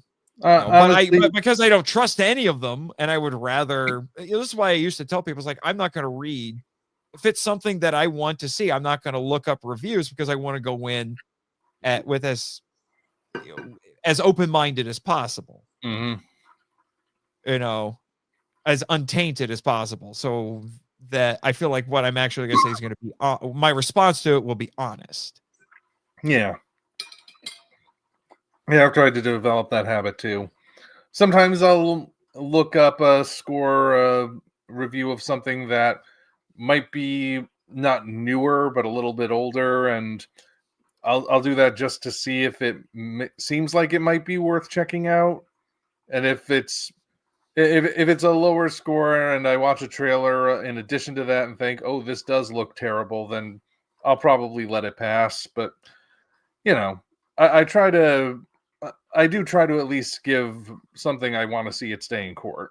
Right. Now, on the other hand, some things you just can't avoid because you have put yourself in a certain position, that there are things that are expected. I did a podcast with my friend Michael Hamilton, The Power Trip, where we went through the entire Power Rangers franchise, specifically all the TV and movies. I had to sit through some awful stuff, but it's because I'm doing a podcast about it. And if I just said, I don't feel like watching Operation Overdrive because everybody says it's terrible, then I would be shirking my quote unquote responsibility as a podcaster. Nope. You got to watch the bad and the good. Okay. You said you're going to go through all of it. You're going to go through all of it. And then you just mine the content from it as best you can, whatever that might be. It's same thing with like being a professional critic. They know that not everything they're going to see is going to be good, but they do it anyway because it's their job. Maybe that's part of why they come across as kind of bitter sometimes. They're like, oh, I just do this because it's my job. They've seen so much. And, even if something's actually good, but if it's not necessarily, innovative, that, they become much less interested. Yeah. And that, of course, can lead to some very interesting caricatures in the arts. Like in Arsenic and Old Lace, the main character of that is a theater critic who's already decided that the show he's going to see after this visit is a terrible show. He's only going to decide why it's bad. Right. Yeah, it's just, and I think that is one of the things. Funny enough, I actually came across a clip from Orson Welles, who said something that I've not heard anyone bring this up, but I think I understand why nobody brings this up, because it would kind of undermine their certain people's mentalities. I have friends who consider themselves film buffs and they want to be filmmakers. Okay. Well, this clip was from an interview of, like I said, of Orson Welles, who said that if you want to be a filmmaker, you have to not watch as many films. Because, he said, I'm sick of seeing homages. Basically, he's saying, like, if you take in so much, his argument was that it would hinder you from actually doing anything new, which is weird. Because at the same time, I think you have to at least have some working knowledge of how something in a particular genre or whatever works. That's why they say, like, if you want to write whatever it is, if you want to write sword and sorcery, you have to actually read sword and sorcery. You have to go read Conan. Yeah. To know how, that's one example, to know how it works. But his argument would seem to be, it's like, if you read everything sword and sorcery, then sit down to write your sword and sorcery book, you're just going to make a pastiche of Conan. Yeah.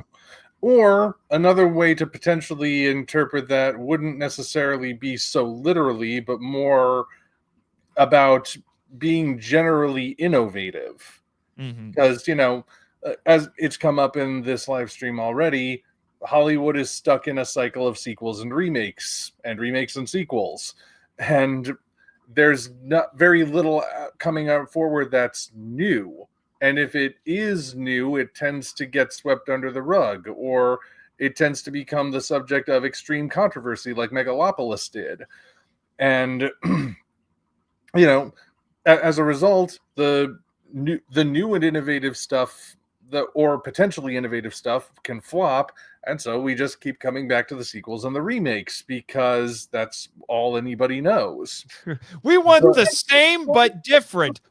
What does that even mean? Yeah, but so perhaps another way you can interpret that Wells quote is, don't necessarily take it to mean don't experience the stuff that you want to write in the genre of, but rather try to be more creative than just imitation. Because we've all heard the quote, "Imitations is the sincerest form of flattery," but I recently learned the full quote is, "Imitation is the sincerest form of flattery that mediocrity can offer to greatness." So that makes a big difference when you put the rest of it on there. Right. So instead of just imitating, be creative, right? Mm-hmm. Yeah. It's just like one of the things that I've been toying with, and I don't know when I'm going to get around to it, but because I've spent the better part of since 2019, in earnest anyway. I'd seen some of it before this, but once Mill Creek started cranking out those Blu-ray sets for Ultraman, I have just been drinking it all, to the point of almost gorging at points. It's just taking it all in. Your complexion is looking a little red and silver right now. Yeah, I know. Well, eating too much carrots turning you orange. Yeah. If my heartbeat starts sounding like a beep, you might want to call the ambulance, because I might die way in past 3 the minutes. 3-minute mark. Yeah, I was gonna say I might die in 3 minutes, but now I'm to the point where I've taken in so much of it that I'm like, I want to write an Ultraman story, but it's not likely I'm ever gonna get to do an official Ultraman story. But I came up with an idea for what would effectively be an Ultraman pastiche. So it's definitely borrowing from Ultraman, but because I'm not making it actual Ultraman, that gives me some freedom that I wouldn't have had if I was doing an actual Ultraman story. But anybody who would read this, it would probably be a comic, is what I would do. Anyone who would read that comic would be like, yeah, definitely inspired by Ultraman. But would that count for it or against it? Depends on how innovative and original it winds up being. Inspiration can still be original after all. Yeah. I mean, or you could be Rob Liefeld and just make thinly veiled copies of other more popular characters and not draw feet, which would be counter to Quentin Tarantino. Which is so we're bringing it back. But yeah, like I don't necessarily think there's anything wrong with homage. I've written homages myself. Again, Occult Mafia, homage to Universal Monsters, Operation Red Dragon, homage to Godzilla. I've also done some weird original things like Crisis on Ulalu or Emerald of Maddox City. And that's 4 of the 6 books I've gotten that I've shown off so far. Right. But I do think there's a little bit of an addiction to people either just want to get fed the same thing all the time and they get upset when they don't, or they're so addicted to innovation that nothing makes them happy. And I think that's where a lot of critics start falling, as they start falling into. They so want something new and quote unquote fresh that even though something good could be sitting right in front of them, but because it reminds them of something else, they may not be willing to accept it. Yeah, it could very well be. If that makes any sense. It does. Yeah, like again, it's kind of to play off of one of your earlier analogies. If all you eat is cookies, well, there's a chance you might eventually get sick of only eating cookies, so that you might be presented with a really good batch, but because you're sick of eating the cookies, you're just like, take those things away. Yeah, basically. It's one of those things, kind of going back to to talking about Godzilla, because you and I are Godzilla fans and it's what we do. We make content about these things, Mothra versus Godzilla from 1964 doesn't break the mold. It really doesn't, but it's one of the most revered movies in the entire franchise because everything it does really well, even though nothing it does is technically new.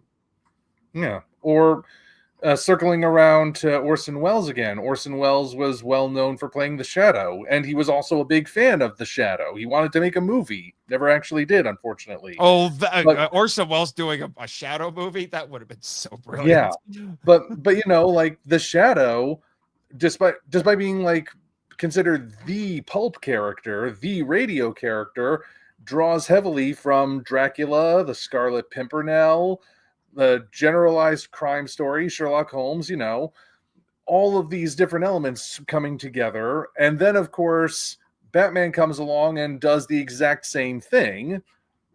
But Batman was considered new and innovative compared to the Shadow. Yeah. So, there's always going to be that line of influence that can be drawn, no matter how new something might be. Right. It's what Solomon said in Ecclesiastes, there is nothing new under the sun. Exactly. But you can still make it feel new. Right. It's one of those things, to kind of get into some theology of creativity. We're both Christians here. It's, God creates ex nihilo, out of nothing. That's what it means. That's what ex nihilo, it's Latin. It means out of nothing. you know, whereas we are the creative impulse in humans is an expression of that. It's part of the Imago Dei, the image of God. But we can't create, quote unquote, out of nothing. Everything that we make in one form or another is at least a little bit derivative I of think something. Those old superhero stories, you're talking about, like the more immediate things, the Scarlet Pimpernel and detective stories, Sherlock Holmes and all that. You could go even farther back with that. Greek mythology, Superhero stories are American tall tales. They're myths. They're there's parallels that can be drawn with all of those. Or if you're Simon and no, I keep wanting to say Simon and Schuster. That's a publisher. A Siegel and Schuster. Siegel and Schuster. They're drawing inspiration from the story of Moses with Superman. It's unavoidable. Exactly. But again, critics have taken so much in that they can spot everything from a mile away. So when they have those rare instances where they get surprised, they lose their minds over it. And it's just sort of hearkening back a little bit to the creation thing. I think that's why it was C.S. Lewis, I believe, actually used the term sub-creator. Yeah. Was him or Tolkien? I can't remember. Pretty sure it was Lewis, because I think I read it in Lewis. Sounds more like a Lewis thing to me. Yeah. But yeah, although again, that does tie into one of those questions they asked at the beginning. If you know how the sausage is made. So yeah, does that mean you could actually make it? Well, it's just one of those. You might know how to do it. It's like, like if I have to, I'm using a car analogy again. Really, just repairing anything. You can look up a video or read an instruction manual, and it says do this, this, and this in this order with these tools. Cool. I know what needs to be done. The how is the problem, because can I actually do it? And we can combine the sausage analogy with the car analogy and get the Oscar Mayer Wienermobile. There you go. It's the weirdest thing that anyone's going to hear for this entire stream. So, yeah, let me see. What was the last question I had written down? Where can they come together and stay separate? I think we've talked a lot about that already tonight. About using it as motivation, or making sure that you're not using the art to make the criticism. We talked about that. So there's anything that you can think of to build off of that. Nothing's really coming to mind at the moment. We were pretty thorough before we even got to this one. I know. I kind of love it when we just through conversation, I get to a lot of the questions I would have asked anyway. So, those are the kind of the pre-planned ones that I had. Do you have any extra thoughts that you want to, to add on top of what we've been talking about? I know you told me this was something you had pondered yourself as well. Yeah, and the two big ones I certainly already got into. But let's see.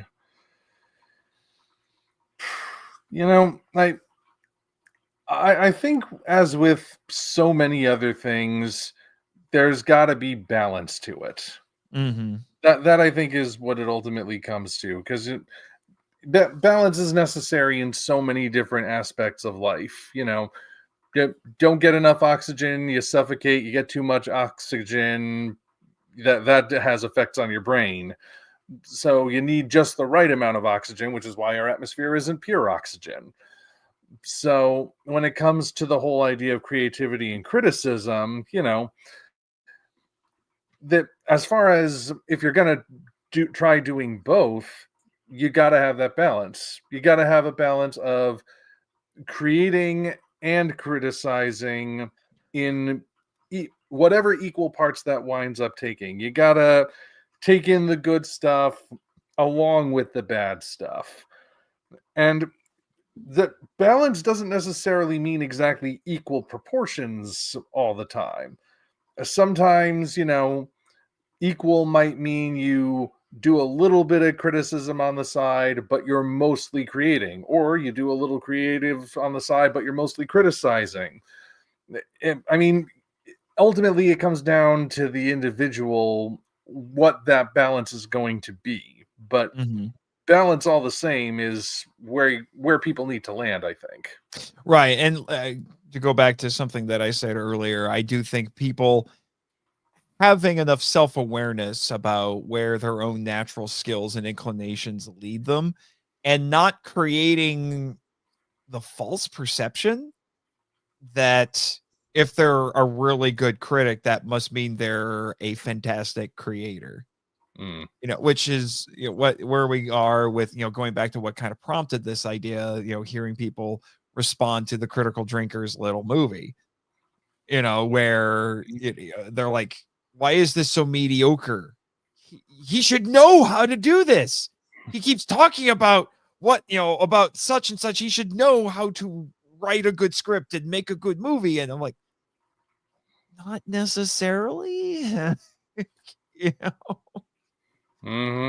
know there's a lot more that goes into it. There's craft, there's practice, there's and even with all of that, you still need that certain je ne sais quoi that we call talent. Yeah. And being a good critic is one talent, and being a good creator is another talent, and not everyone gets blessed with both of them, let alone blessed in equal measure. Yeah. So it's just one of those things. I don't know if we've landed on a definitive answer to the question that it's the title of the episode. Can critics create? I would probably say it's yes and no. I mean, a critic still needs to know how to properly express the criticism, and that could still require them to get pretty creative when it comes to writing it down or saying it out loud or something, or expressing it through a satirical sketch like so many online critics do. So to a certain degree, it's not that they are mutually exclusive. I don't think that certainly used to be the perception, that there was a very clear line between those who make the art and those who critique the art. That line's been more blurred recently because, as mentioned, so many people wanted to build up an audience by being critics and getting attention talking about that which is popular, so that the people come in and give them a shot when it's their time to make something. So it still requires a certain skill set no matter what you're doing, is where I ultimately come to, I guess. Right. So maybe the question isn't just as definitive as yes, critics can make art, or no, they can't, or yes, creatives can be critics, or no, they can't. Yeah. Like I said, it's more nuanced than that. But before we sign off, we did get a couple more I almost said critics in the chat. We got a few more comments in the chat. We've been on this subject for 2 hours now, so whatever. What we got? But it's from Edwin Gonzalez, who is quickly becoming one of my biggest fans. He just takes in everything I do. He's even starting to read my books now. He initially discovered me through podcasting, and now he's just eating up everything. He's one of my patrons for the Film Vault as well. But he commented and said, IMDb thinks Lilo and Stitch is Toku. That's a thing. You can look them up. I think he's been talking about this on the Markerlight Lounge Discord, which is the official Discord server for my podcast. And it was specifically rolling my eyes at this, the upcoming live action remake of that Disney is producing. Apparently, it's been listed as tokusatsu.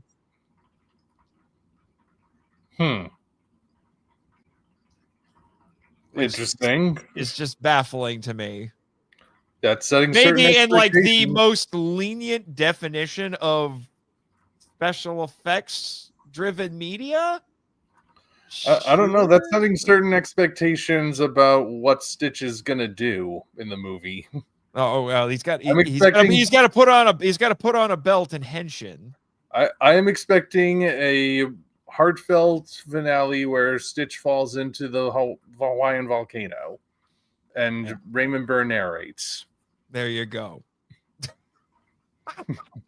Except they'll have to use AI to replicate Raymond Burr, and then everyone's gonna hate it. Or they'll just get The Rock to do it and tie it into the live action Moana remake they're doing. So that it's Maui who like it's in the volcano witnessing it all. And then it's like the post-credits stinger where he's like, "Yeah, I'm here too. See you next summer." Yeah, The Rock says. Maybe Stitch. I smell the Stitch cooking. Yeah. Oh, because he fell into the volcano. It's finally got a chance. Oh no. All right, and then some more comments from Edwin. Said, one thing I can't stand nowadays is the people involved with the project saying their criticism of how something failed, what they blame, and it's just bizarre. I understand contracts. I understand.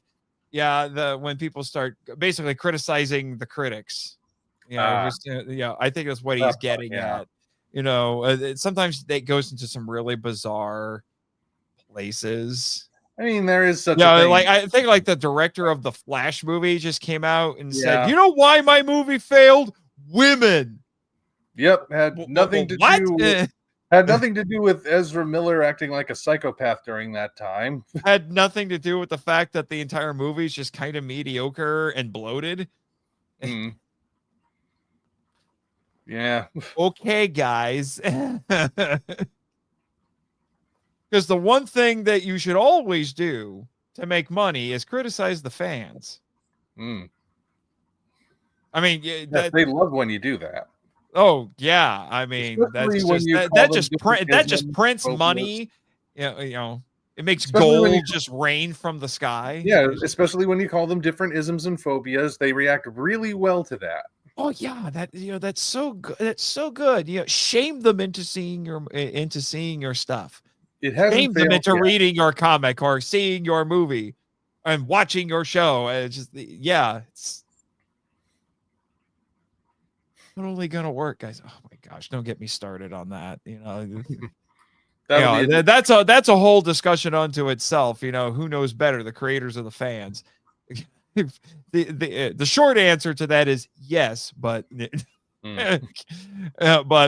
then another comment here from Edwin. They can't badmouth the project that much in the aftermath because of certain restrictions and bridges they can burn. Yeah, that's what following up from. Yeah, following up for what he said before. Oh, apparently you were really funny, according to Enzuru. Must have been the Wienermobile moment.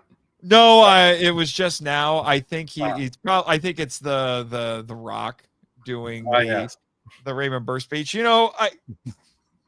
I have to look it up now and do a very bad Dwayne Johnson impersonation and see if I can actually do it. Let me see. I'm going to try. Come this far. We've come this far, so to heck with the critics. Let me see. Surely someone has put that into. Someone on IMDb says this is a 10 out of 10 movie. This is not the best Godzilla movie, but one of my favorites. Well, there's an interesting headline for some criticism for you. Which again, this is a little something I learned because I met the Douglas Gresham? I met the guy who served as C.S. Lewis's secretary toward the end of his life. And Lewis, he told a story once where he said that he was asked by Lewis because he was a C.S. Lewis fanboy before he got the job. Is it like, so which of my books do you think is my best? And he said, sir, I think your best book is Paralandra. Which of my, and then Lewis said, okay, which one of my books is your favorite? He said, That Hideous Strength. He's like, see, best and favorite are not always the same thing. Mm-hmm. So that's a whole discussion unto itself. Yeah. So here you go. Let me see if I can. I don't know if I'll do the entire speech because I don't know how cringy it's going to get. Well, like 90% of impersonating The Rock is the arched eyebrow. Yeah. The Rock says, nature has a way sometimes of reminding man of how small he is. You know, it's to kind of go from there.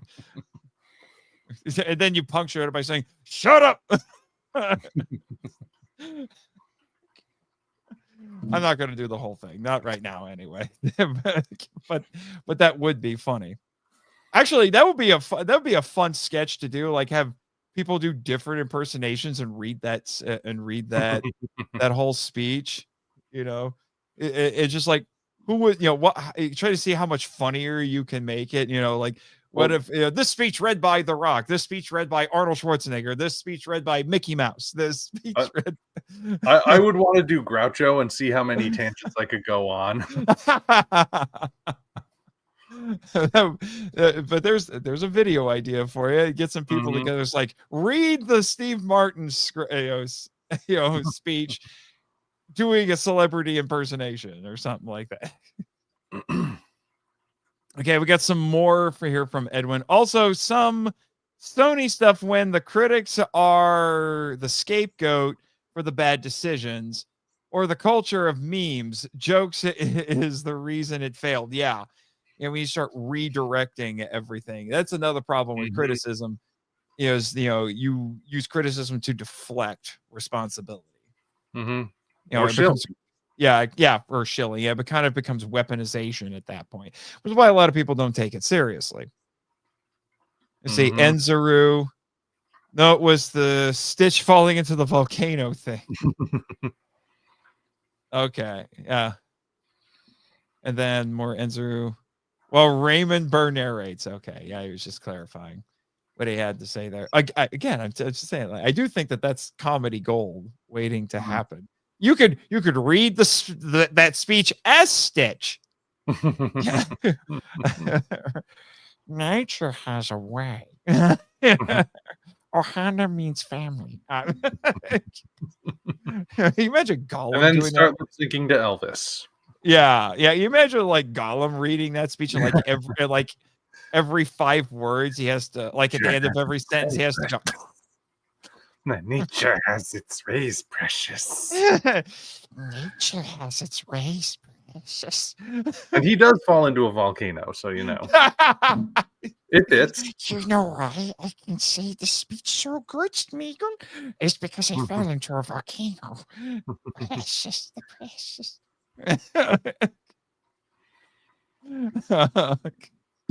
You can tell we've been doing this for too long because we've been gone way off topic and now we're just joking around. And now it's degenerated into celebrity impersonations. Yeah. But anyway, I think we can start wrapping up here, Ryan. I can't decide if I should call you Omni or Ryan anymore. Yes. Which is funny because there's a Power Ranger villain named Omni, but he's like this weird Lovecraftian horror that the actual main villain has been serving the entire time. But they tack that name onto him later, late in the season, when before that, when you would see the actual main villain who's like this mad emperor, and it would seem like he was talking to himself, like he was just crazy. And he would just make references to the Magnificence. And it's like building him up as like this Lovecraftian horror. And then it's just like, his name is Omni? Really? Should have stuck with the Magnificence, because that's how you would say it. Emperor Grum, SPD. Look it up sometime. But anyway, I think we'll start wrapping up here. So you have the floor. Do your shameless self-promotion, as I am well known for saying. Well, I mean, you can find me on YouTube under this name here. You pointed the wrong direction, but okay. No, I'm not, according to my camera. Yeah. Okay. Where am I? What does it do when I'm?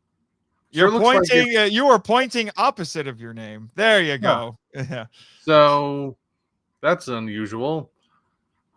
One of these things is mirrored, but anyway. So anyway, as far as books go, I've shown you a couple of them in order of release. Since we are talking about being creative and all, you got Operation Red Dragon. You got Occult Mafia. You've got Emerald of Maddox City. You've got Assorted Absurdities, Tales of Kaiju Punk and Other Genres, in which I actually coined the term Kaiju Punk. Yeah, contrary to what somebody else in the kaiju fandom would like you to believe. You've got Occult Mafia 2, Hoof Prince and Lace, and you've got Crisis on Ulalu. And there are more in the works, I can promise you that. But they haven't been published yet. Or written, for that matter, at least not completely. And otherwise... They're still trying to jailbreak out of your head. Indeed. And speaking of trying to break out of my head, I am still trying to develop an animated series and constantly writing down just any fragment of a script that might come to mind. I'm working on character designs, figuring out the color schemes. Hopefully I'll be able to do a little more with that soon, maybe debut them as a webcomic or something. But for now, they remain unseen. Hopefully not for much longer, though. And that's about all I've got at this point. And actually, at some point, hopefully soon, you and I have been toying with this for like 2 years now, it feels like. But we're hoping to do a crossover between your YouTube channel and my podcast, or an atomic roast. We're going to be roasting Bravestorm, and we've watched it a couple of times, and boy, howdy, do we have jokes. kind of doing what we were talking about here tonight, where we're gonna be both creative and critical. Yep. We'll get that to you one day. We promise. Yeah, one day. We're gonna make it happen. And as far as I care, that's gonna be how I cover that movie. It's on my quote unquote master list for the podcast. But yeah. So, that's something to look forward to. Edwin, you confuse me. Omni just reminds me of a certain watch. A watch. Maybe I gotta look it up. I'm a little lost there. A Rolex? Something like that. And obviously, yes, people should go check out your YouTube channel as well. So, as for me, you know all the usual things. Check out my podcast, The Monster Island Film Vault and Henshin Power V3, especially if you're into kaiju and tokusatsu.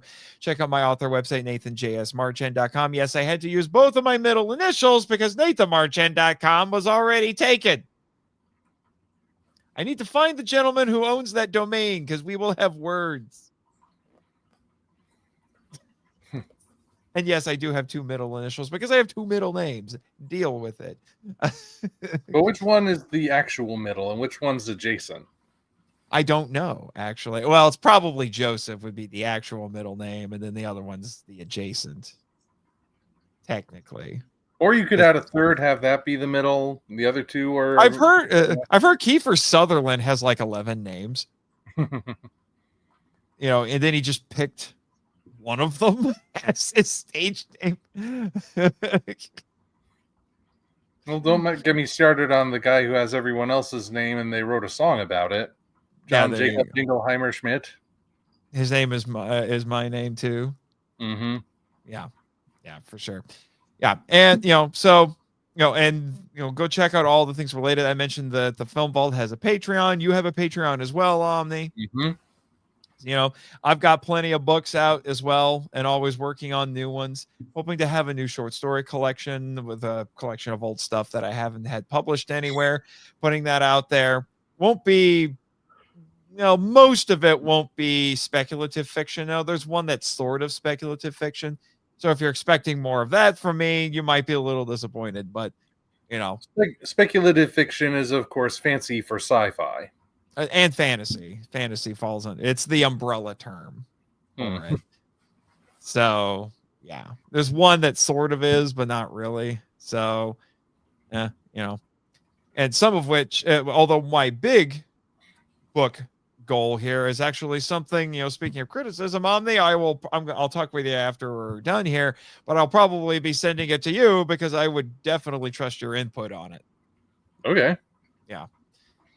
So anyway, I think that's some good shameless plugging at the moment. So, except we have more comments from Edwin here. I guess we better address these really quick. It's Omnitrix from Ben 10. Omnitrix. Yeah, yeah. And then he clarifies that Ben 10. Yeah. Yeah. All right. Yeah, because what I have a lot of interaction with Edwin, and when the things that he keeps referencing, I'm like, I know I could probably pin down your age almost exactly based on what you keep referencing. That's why it initially threw me, because the Omnitrix isn't technically a watch, but well. Yeah, sometimes he just references things, and I'm like, I'm not exactly sure what you're talking about, Edwin, but I'm glad you love it. Oh man. So anyway, thank you for joining us tonight. I hope we gave you plenty of food for thought, and I'm not sure exactly what the next one of these will be. I'm leaning toward doing an author interview. I'm just not sure who that would be. I do have a list of topics that I'll probably be delving into, but hopefully I'll see you next month for the next But I Digress, and hopefully I'll get a few more subscribers along the way. See you next time. Well, that was brilliant.